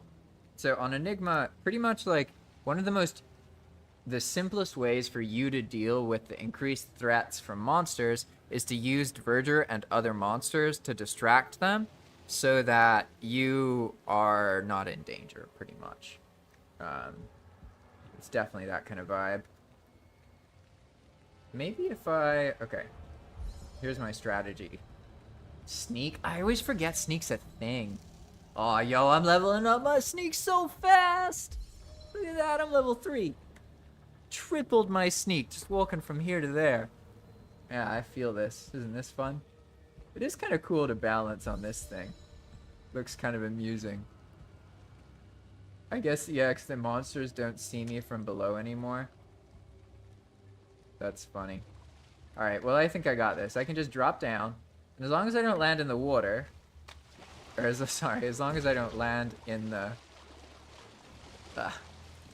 There we go. I just gotta equip this stuff, so then if I die, it's okay. But watch. This is the silver arrow, my friends. Nope, nope. I didn't have the right arrow equipped. That was great. Oh, great. It's okay, though. I died with the bow equipped, so that means I'm gonna have it now. Really, as long as you have a bow, or at least a knife, I feel safe, to be honest. I feel pretty safe in the plains with an abyssal, like any knife, aside from like a flint knife or something. But the knives have such a fast attack speed, and they do this like pretty effective arc in front of you. It's not like a stabbing motion. So they're pretty good at like landing hits in with the kind of fighting style I use, where I don't dodge roll, and I use like shift to like stay out of the way of the monster constantly without dodge rolling. And it works really well with the knife play style. I'll probably be doing that later, because last time I was trying to like stick to certain things and use heavy armor. And I'm glad I made changes to heavy armor, but now I'm just gonna do what I want to do. I'm just gonna try and have fun. Well, I'm just gonna have fun. I don't really need to try. It's been wonderful, to be honest. And this time I was smart. Last stream I was not well rested, and I had worked for like 2 days straight on Enigma without sleeping. Really? I slept for like 5 hours or something. So I got super sick after that, which makes sense. Completely overdid myself. And so I was really tired on the stream on Friday. But then I streamed for 6 hours, and I screwed everything up. What is that? Oh, an abomination. That looks fun, Hal. From up here, where I'm safe. Hey, you got him. Nice. Yeah, honestly, we're probably getting a decent amount of resource. Well, you're probably getting a decent amount of resources this way. Now, let's see. Oh my god, are you for real? I grabbed iron arrows thinking they were silver arrows. That is pretty funny. That explains why it didn't insta-kill that Diverger. I was so confident too, and then he just shot me. He just one-shot me. Oh god. Let's see, so I asked Fire about the mod thing, because he's working on mods with Balrond, right? And he said, not great. Still having issues with my assets not showing up correctly, but still learning. I'm also trying to avoid using Jotun, and trying to write my own code and add... yeah. I mean, man, there's no way that's gonna just be clean at first. You know, you're practicing and doing all that. As long as you do that, you know, every day, every other day, then in a couple of months, you'll be way more confident. It's always what it boils down to is practice, right? That's why having fun is so important. Because if you have fun, you can accumulate loads and loads and loads and loads and loads of practice. Whereas if you don't have fun, you have to pay to accumulate practice.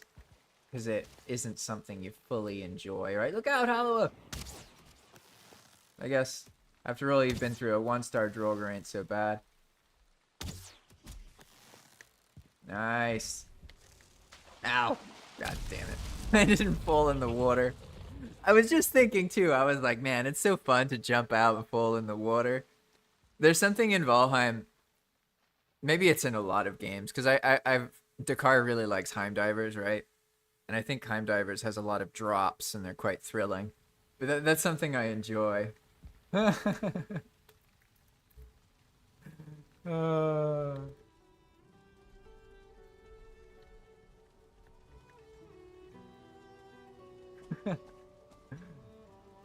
Okay. I'm feeling good about this, though. Nice. Alright.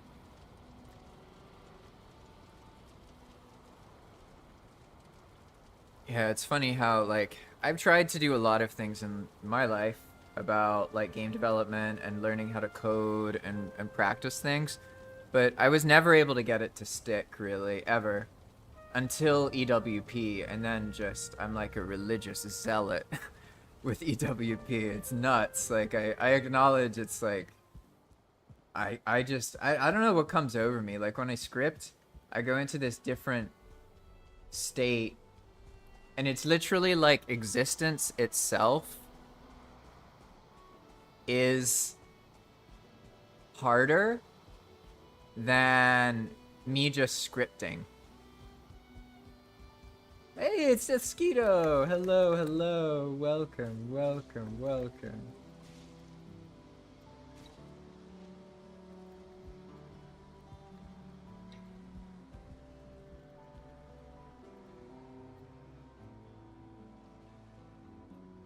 Haha, so cool seeing other people here.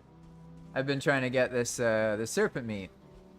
Well, Hal's been trying to get it. I just realized from Hal's perspective, like he was helping me get my body. And then I just jump off the bridge and die right in front of him. It's pretty funny. Yeah, I forgot to check if there were any leeches. Look at this cart though. This cart is a survivor. Look at this cart. Definitely a survivor. What was that? I just saw some weird stuff going on. What was that? In the corner of my eye there. Nice. Ah, yeah, look at that. The iron arrows. That's what screwed me over. Okay. I see the serpent meat. I see the cart. I know a trick. Here we go. Now, I could eat. But all I have is one stamina meat. So here we go. Oh, I gotta get out of the... It's on the ground still. I see, I see. Okay, come on, Mr. Cart. We got this. Yeah, there you go. I'm just gonna go over here. You can stand in it. Oh, that's funny.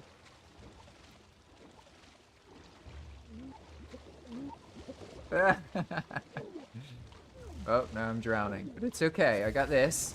I'm just gonna save the day. And now, okay, I'm getting out of the cart. Alright, I just... Oh. Oh. I got 10 stamina to get back to the... Could you bring the cart maybe a little closer? Oh, no, I'm just gonna try not to drown here. Let's see. Alright. Boom, that goes in.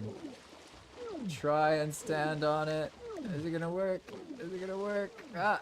Nope. Nope, nope. It's not in the cart. Oh, it's worth it. It's worth it for 60 serpent meat. It's so worth it. Once you get that stuff, our food problems are gonna be gone for an hour. It's gonna be awesome. Oh, good stuff, good stuff. Alright. Let's see. I want cloudberries and mushrooms. Cloudberries? Mushrooms. Nice. Sit here for a bit.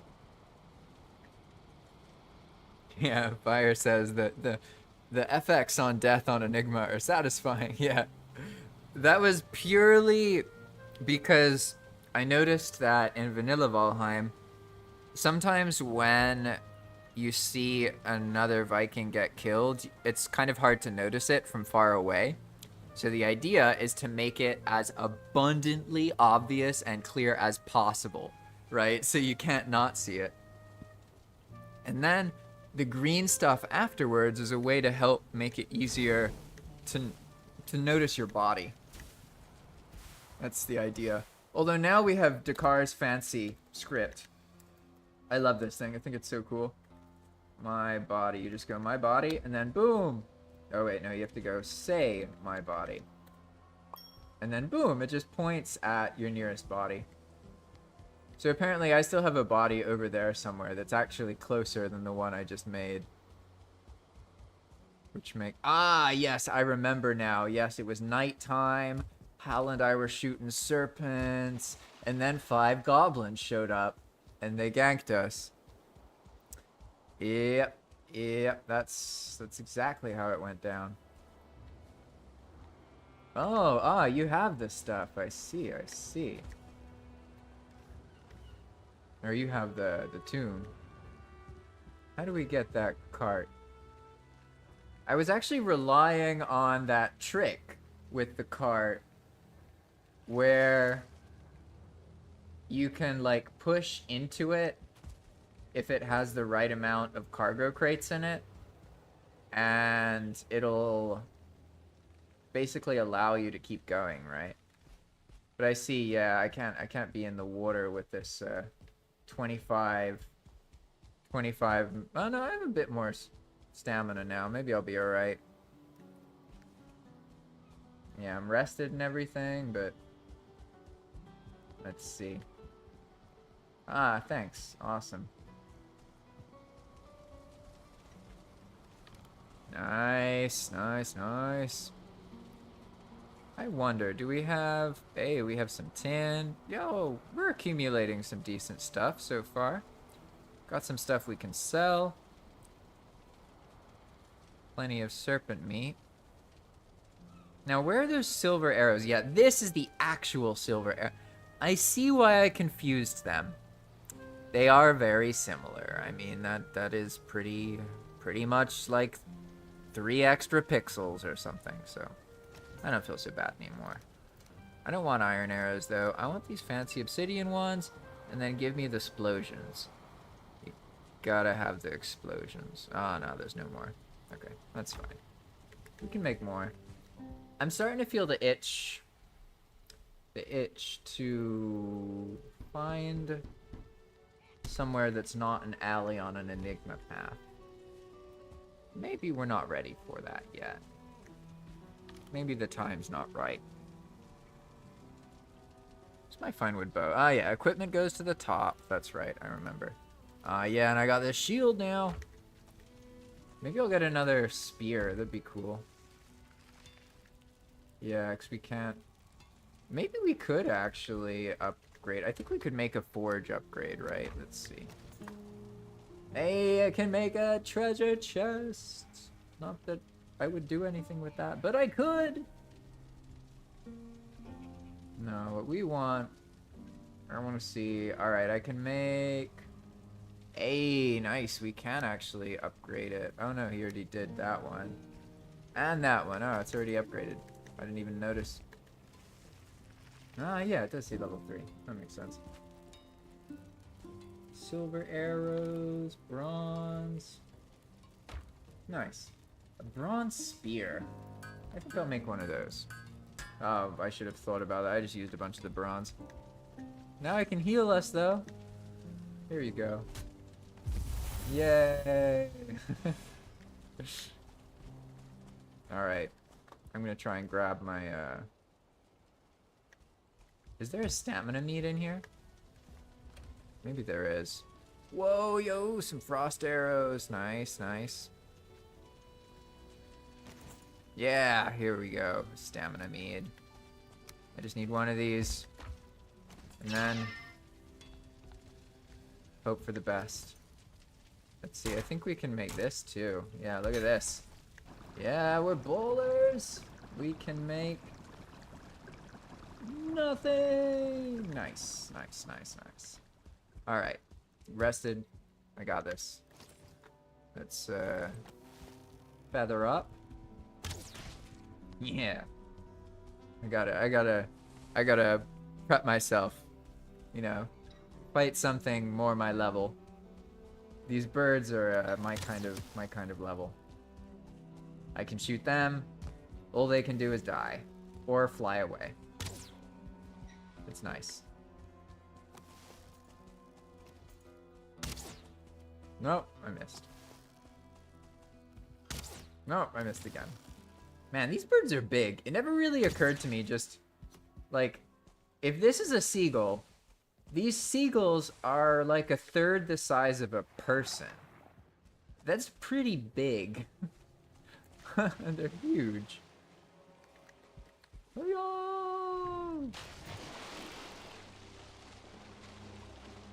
got this. Maybe I shouldn't also go out there.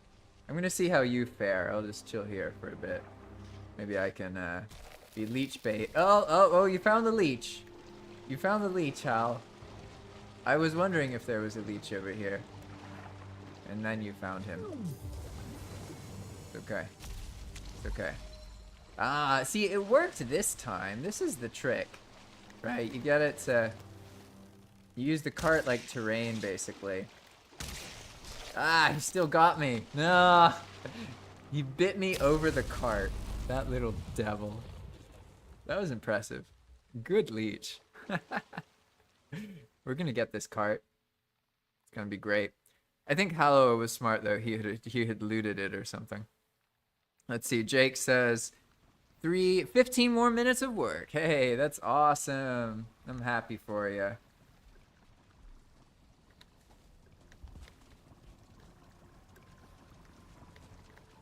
Yeah, it's been really awesome too, Jake. I've seen more people who've been watching your streams. I check them out when I get a chance. It's really cool. Whenever anyone streams Enigma, yeah, it's tempting for me not to just watch it and be like, oh shit. It's fun. Alrighty. Look at this. We got this berry broth soup. No magic stuff, though. Oh, poison arrows. Nice. Oh, what was I doing? I had silver arrows. Oh, no, but I shot the leech. Yeah, that's right. Let's see. Alright, I'm feeling good about this. I think we're gonna get this cart. Or maybe Hallow already got it. I love that the green particle effects usually don't even load in until you like get closer. So it ended up working really well to help like locate the body, right? Oh no, this is perfect because now I can just go over there and then I get corpse run and then I'm totally fine, right? I'm sure that leech is not there anymore, right? Can you see him? Does anyone see the leech? Hey. There he is. Well, there's one. I don't know if that's him, though. I think I'm actually safe. Famous last words? I just need to make it to... Alright, new strategy. I jump in the water over here.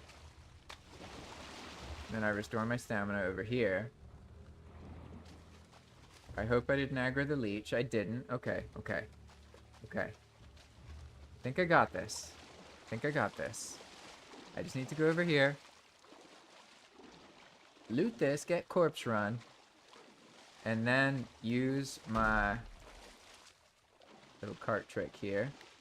I think I'm still safe, right? Nothing's chasing me. I hope not. Can I make it? I think I can make it over there, right? Yeah, I should be able to. Uh-oh. Do I have... Maybe, nah, I shouldn't even try that. I have corpse run for like 30 seconds, but I have a feeling I wouldn't get across the channel in 30 seconds. So I got bigger brain turnaround. There's just 5 serpent meat in here.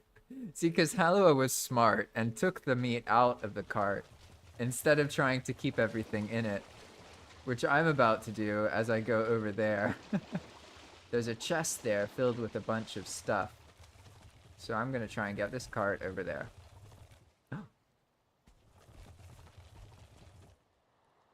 This looks like a really bad idea. I'm feeling like my odds of crossing the channel are better now. So here's what I'm gonna do.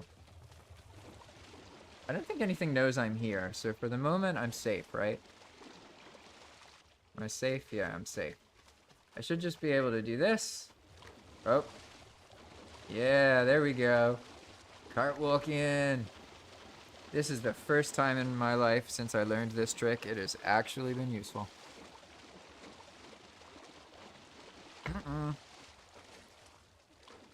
Sort of gotta turn it though. Make sure you do it in the right way. Oh.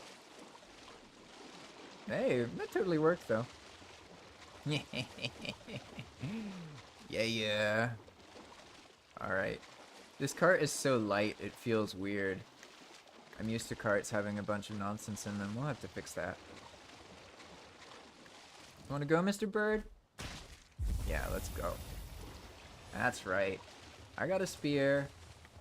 I even got a tower shield, but I am not silly enough to try and block something with it, because I think my block skill is probably still level 1. In all honesty. Nice. Hey, a lot of random stuff here. Pretty cool. Got some copper. More serpent meat. Growth stuff. Tar. Feathers. Not bad, not bad. I guess I can grab this stuff too. I vaguely feel like I made this little raft at some point, but maybe I didn't. I don't know. There we go. We have obsidian arrows. Nice. We're good, we're good. Okay. This card is here, but I think I have another body, right? Yes. That way. Okay. Gonna go this way, but I'm gonna be kind of careful here. Oh. Oh, hello. Hello, Mr. Soul of Me.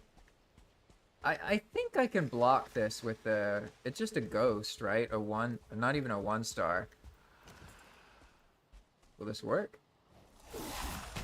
Yeah! Oh. It's... Honestly, I really like how the ghosts came out now. They just didn't... They were too, like, blobby before. So it just didn't have the same vibe, whereas now, like, I don't know, it feels like more like it's your soul. Yeah, nice. Yeah, so this is, by the way, this is how the tower shields work on Enigma mode. Basically, in normal Valheim, people never use tower shields. They almost always use the smaller shields because they parry. And tower shields can't parry. But in Enigma mode, tower shields can parry. Not directly, but if you have a bubble like I do right now, and something breaks it, you can parry.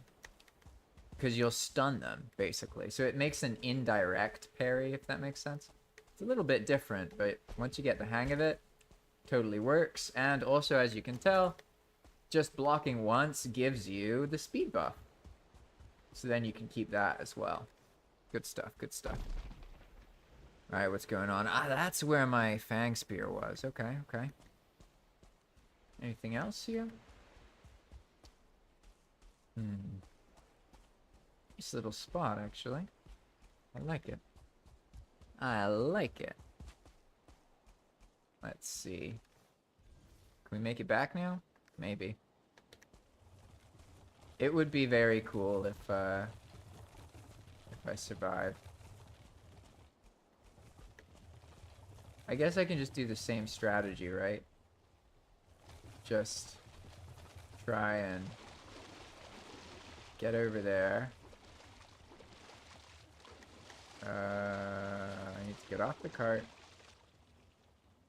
And do the pushy thing. Yeah, there we go. Oh, whoa, now it's so weird. Why is it sinking? Hey, no. Behave, cart, behave. Yeah, because it works best in deep water. If you're in shallow water, it gets kind of messed up because your character walks. Or not walks, but walks on the terrain. I'm gonna get this cart there eventually.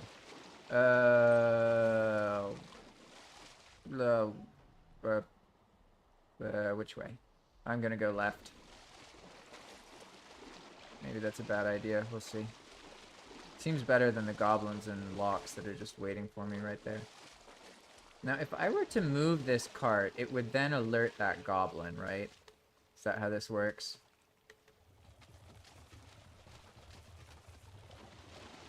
Are carts... How do they make noise? I've never looked into that.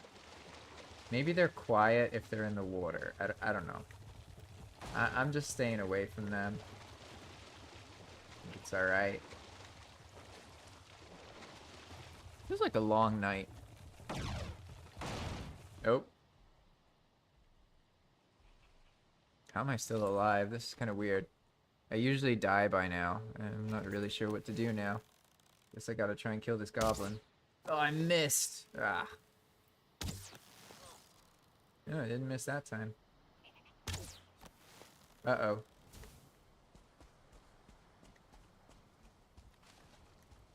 Alright. So he's in the water. So he's not going to stay on fire. But I can just take advantage of this really shallow water here. And just totally nerk him, right? Yeah, nice. Rest in peace, Goblin! More stuff for the cart. Uh-oh.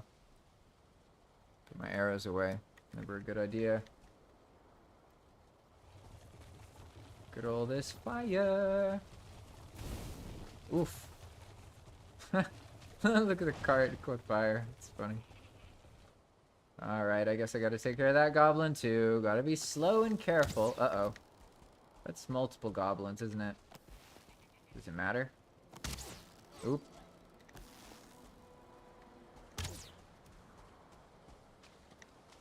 We got a 2-star and a 1-star. Okay. Honestly, this is pretty cool. Normally when I fight goblins in Valheim, I do it almost entirely at goblin camps. But I see that if you just kind of run around the plains for a while, you can get loot that way, right? I'm not sure where... Yeah, I'm not sure where to make, like, I want to make some kind of base place. Just not sure where yet.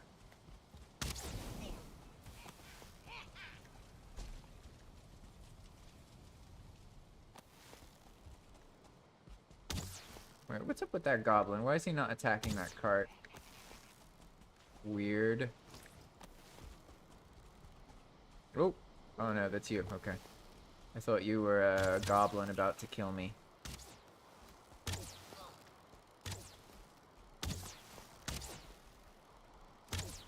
Yeah. Alright. Got this. I got this. Uh-oh. Uh-oh. Aha! 12 damage. Alright, alright. Not a good way to do it. Hey, he's gonna get distracted by the Droger. That's perfect. Whoa. For 5 seconds. It's funny. Uh-oh. Uh-oh. Woof! Oh no, what am I doing? Ah, luckily Goblin's short.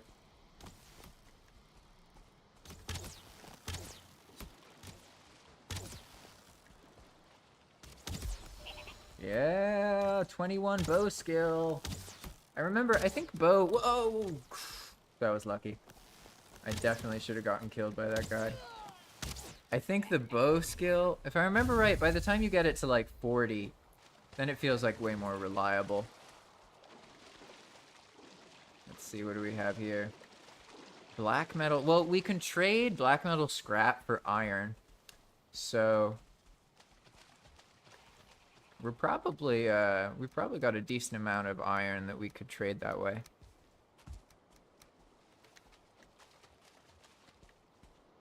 I think there's another goblin over here. Yeah, let's get this guy. Where is he going? Come back over here.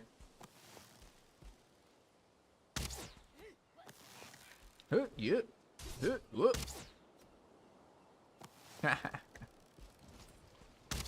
Silly goblin, don't get in the water. Don't you know you're short and can't swim well? Look out!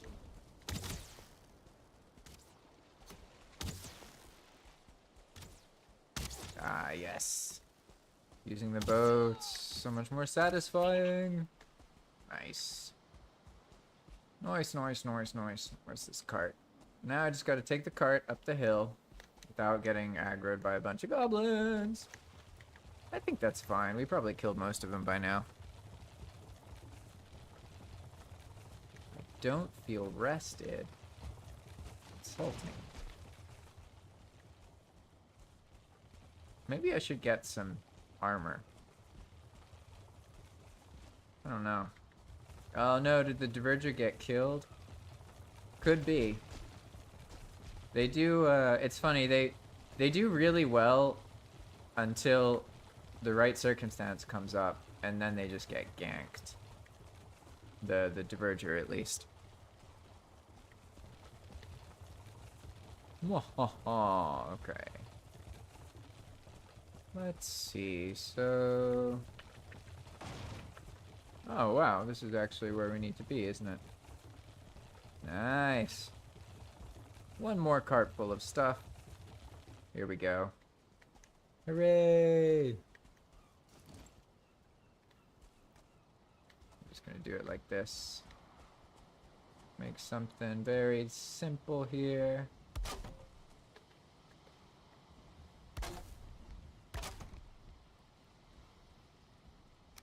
Boom, ba da boom, boom, boom, boom, boom.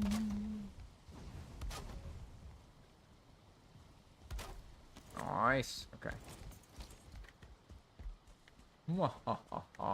Okay. Good stuff. Nice. Now I can just go over here. Ooh, precarious. Haha, satisfying. Yay, the cart's back. We did it. We did it. I know Halloa had already looted most of the stuff from the cart. That's why we put more stuff in the cart. Let's see, what do we have here? Is that Dverger over there, huh? Could probably, like, summon a Dverger too, to be honest. We got options. Oops. Punching nothing. Alright. Oh, gosh. No, no, no, no, no. That was close. Oh, I guess this means... Oh, no. Maybe it's just far enough that a monster won't consider it pathfinding? I don't know. Maybe I just, like, made a way for everything to get in. I guess we'll see. We'll see. We'll see. Nice. We got tin. Got some stuff here. Awesome. Now, thinking. Definitely feeling like a place of some kind would be cool. But how do we keep it safe from rampaging Loxen? You know what I mean? Oh, here we go. Silver arrow. Undead. Ah, no, that won't work. My bow's broken. Ah, that animation with the spear always throws me off. It looks really weird. Uh-oh, that's a 1-star ghost. I didn't plan for this. Uh-oh.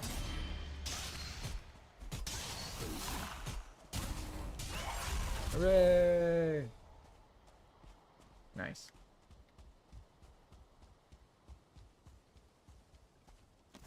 Oh, that's smart. Huh. Cool. Alright, now I gotta take all this stuff, put it in the chest. I think that'll make it work. We have a good amount of stuff. We could sell for some coins, too. Honestly. Let me repair.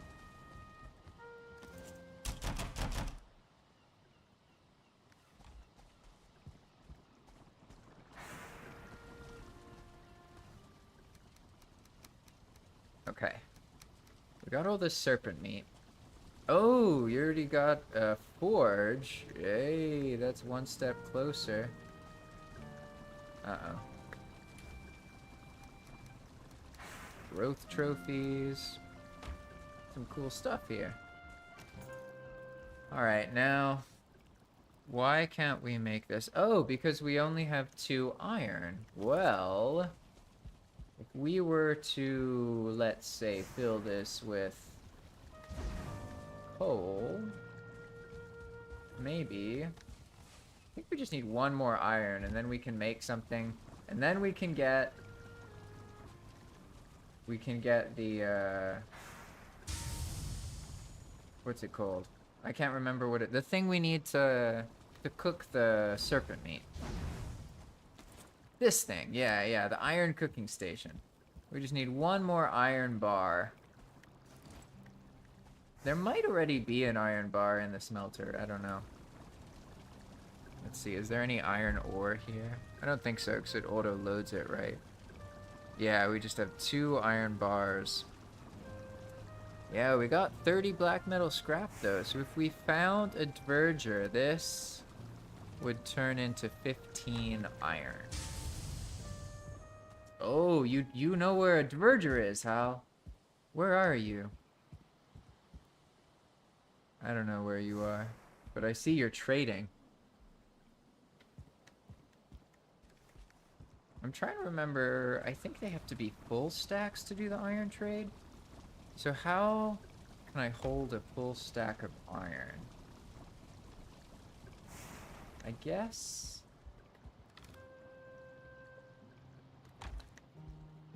there's ways to.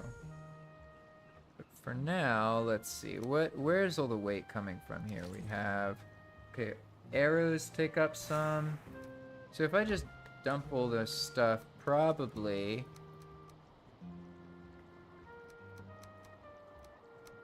there we go. Okay. Now I should be able to hold 1 stack of black metal. Oh, 13. Wait, is it even possible for me to do this? How much is... Oh, no, it's not possible because this is exactly 300.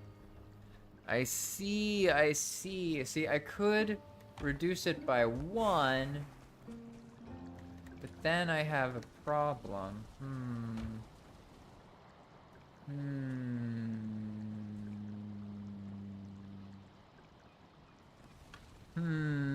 I guess I'll just live with it.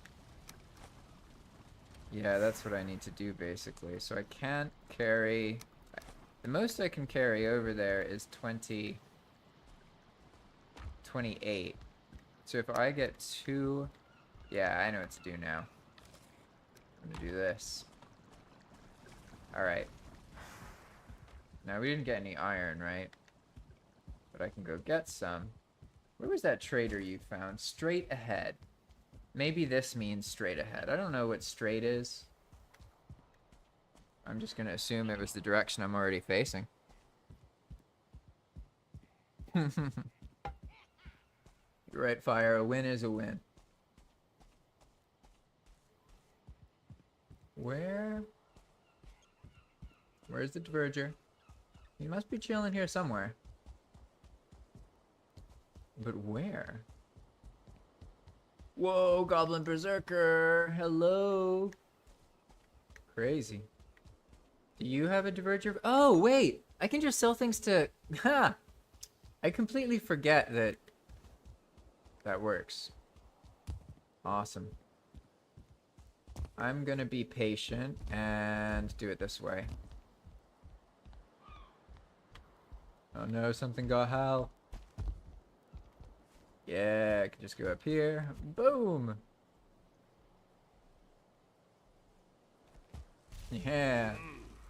Nice. Okay, so now I can sell this black metal to her. But I need the rest of it. Yeah, there we go. It'll work. Okay. So now I jump out of here. Ha! That's so funny. Woo! Teleporting Death Speedo. Classic. The classic.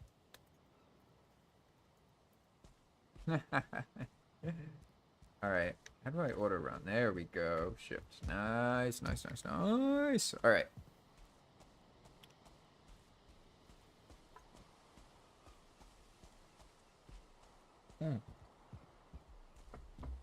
Ah, good stuff. Oh, okay. So now I just need to take the 2 black metal scrap that I left, and then I can come back with 15 scrap iron from Konar.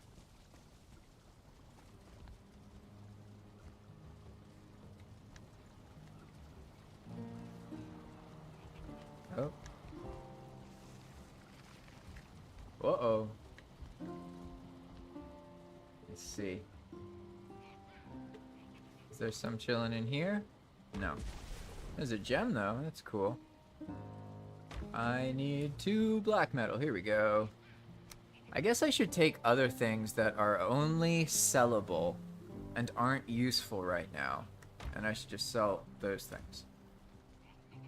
What is only sellable and not useful? Probably bone fragments. I don't think we need bone fragments, right? Probably until the moment I sell them. Let's see. This might have some sellable stuff. Let's see. We have 1 pile. That's sellable. We have another pile of bone fragments, also sellable. Entrails, those are for sausages for now. I guess we should keep those. We have, I guess I shouldn't sell the feathers, but these oozes definitely can sell this. And then more bone fragments. More bone fragments. And that looks solid. Yeah, we got a decent amount of swamp stuff here. Decent amount. Decent amount.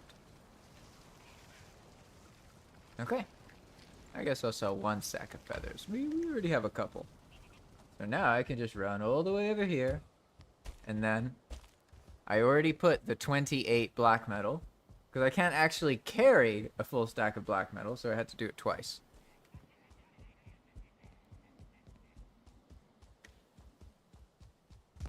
Oh, maybe there? I don't know. I still haven't figured out where to make some kind of base thing. How to keep it safe.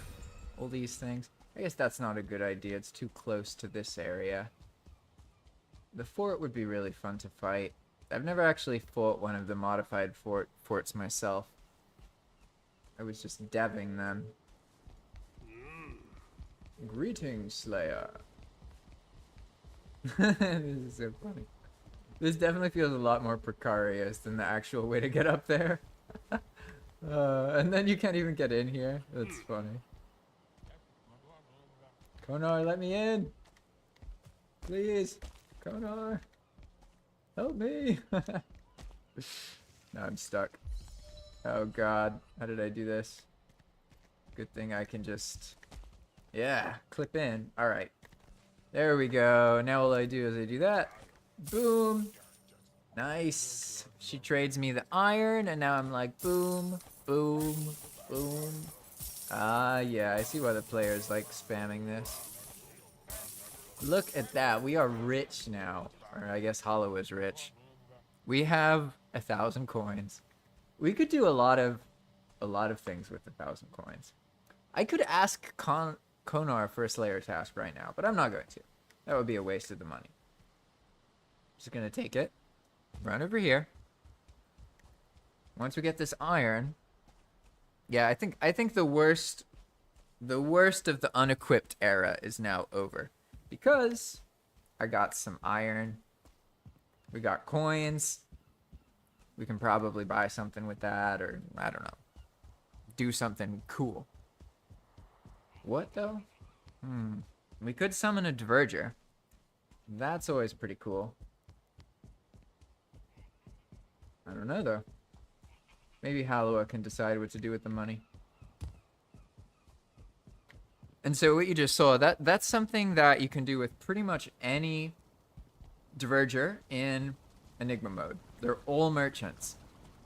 And that was done instead of making individual merchants, because the Diverger are already in the game. They're already everywhere. So if we can give every Diverger a solid purpose and use, that means that the world feels more immersive, pretty much. And I think that's good stuff. Good stuff, good stuff. And then we'll have our little fishy friends here. Oh, I know what I could buy. I could buy some queen bees. That might be a good idea. How much are those again? Let's see. Buy prices. 1. Ashwood, wood, black core, yoga wood, wolf claws, grouston. I picked the wrong one. I need to do buy prices too.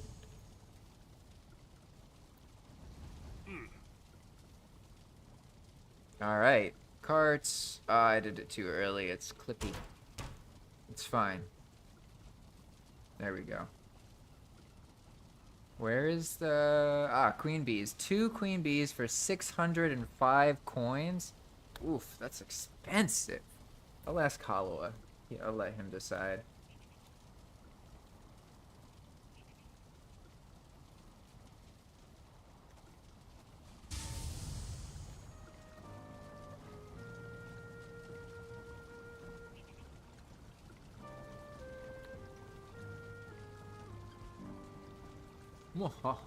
Look at this perfectly organized base. It's like a trench base, you know? Funny, funny, funny, funny. Hey, Ken got to be journeyman. Nice. That's awesome. Yeah, and in Enigma, the more you build, you get like building experience basically, and there's 5 ranks. And every rank you get exponentially increases the amount of health your build pieces have. But it's not applied immediately. It's applied when you build it, it's injected, which means that when you go and come back, it'll have the extra health. And it has to be that way because of technical stuff and blinking. Don't worry too much about it. Let's see.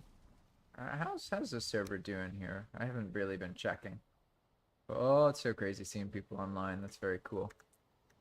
Still can't believe that people play on a server that started 2 years ago. It's kind of nuts. That looks funny. Alright, now we got some iron. Hey, nice, nice. That's awesome. Okay. So now that we have some iron, I can take maybe a hammer from here and start. Boom. Yeah, look at that. Yeah, we got the serpent meat. All is good now. All is good.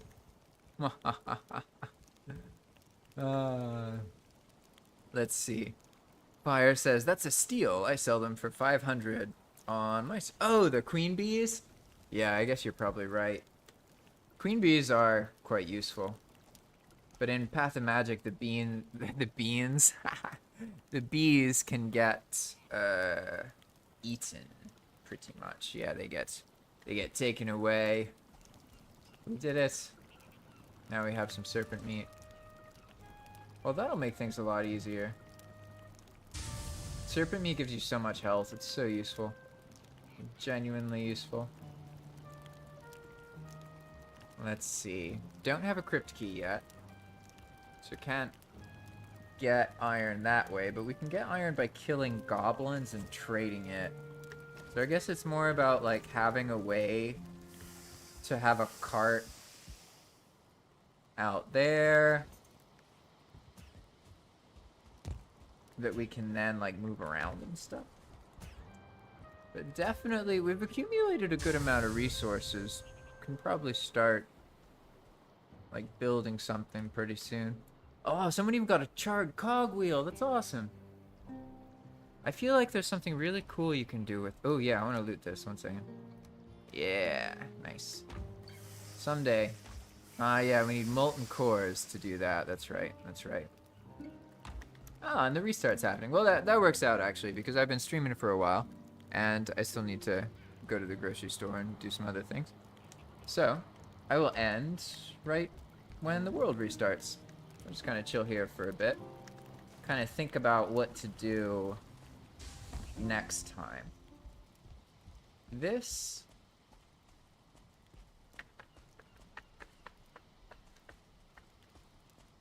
This could use a thing. Whoa, what's going on there? Oh, okay, never mind. I just look at all these tombstones. Oh, it's great. I love it. I love it.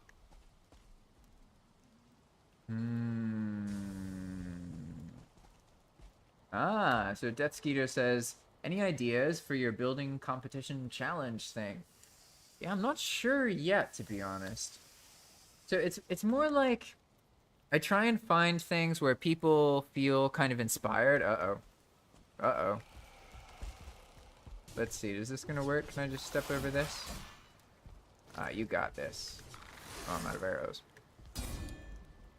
So I try and pay attention and notice if somebody feels like interested in building something, and then try and encourage them to do so, right? I often start building something and then I do like a third of it and then I just leave it and someone eventually like finishes it, right? In this case though, I think probably what I want to do before getting to the building, because if we start trying to build something, we're just gonna run out of resources. So what I can do in the next stream is like make a loop that you can travel down with a cart, like Halawa and I were just doing, and then you just kind of kill stuff and get loot from goblins and you put it in the cart. And if we make the loop in the right place, it can go through like these plains, but the ones over there where there's more monsters and the plains are deeper. So I'm thinking probably this is just like the prep area, but then the actual place to be and to build a base should be over there in the deeper plains. I really liked the area where the birch forest was, to be honest. So I'm thinking over there. So it's like I explored that area and figured out, all right, there's no let me get some arrows and I'll help you, Halloa. I explored that area and found that there's no goblin camp there. So I can't just easily farm goblin camps like I thought I could. But I burnt the meat. Whoops. What I can do is make a loop, and then we just kind of go down the loop with whoever's around and playing together, and that might work better because that is like while I'm ranting, like whoever's with me and stuff, we can just chill and practice fighting stuff and shooting goblins, but not with the intensity of a whole entire goblin camp. You know what I mean? Why did I just I grabbed like 8 arrows to fight this fueling. It was silly. Cool trick, by the way, Halloa. I didn't know that the wood beams could bypass their pathfinding that way. I thought it had to be the other direction.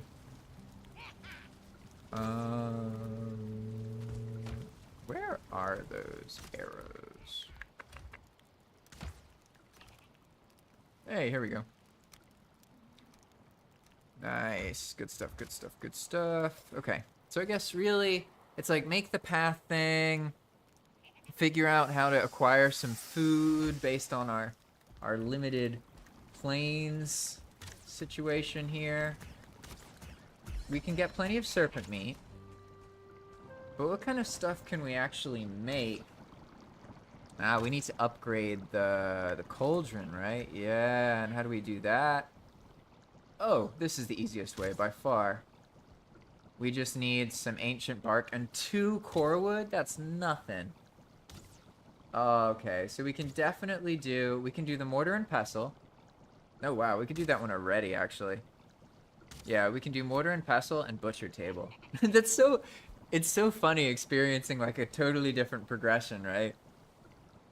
And I see that the reason it works on Enigma is because there's so many different ways to get stuff that probably there's a way to make it work.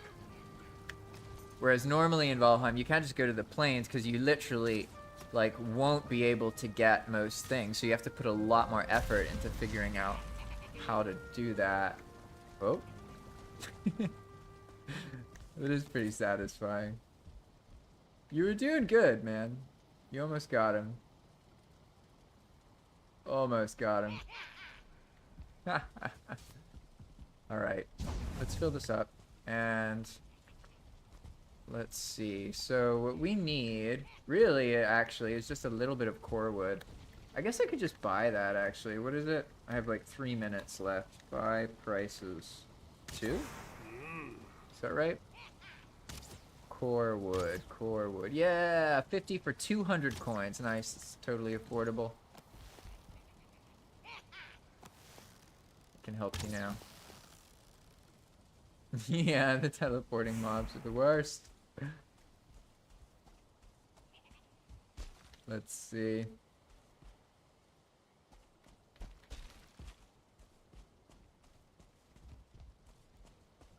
Where'd this guy go? He's like gone.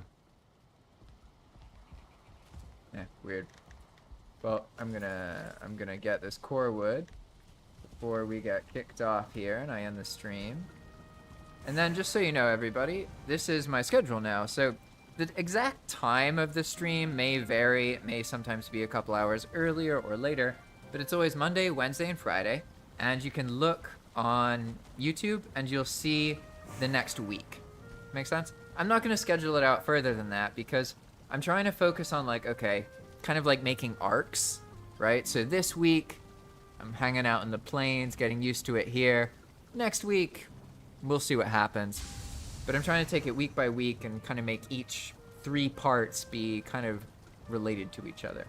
I'm sorry, Descuto, I didn't really answer your question about what to do about building and encouraging people to, because I'm still not personally sure myself what I want to do.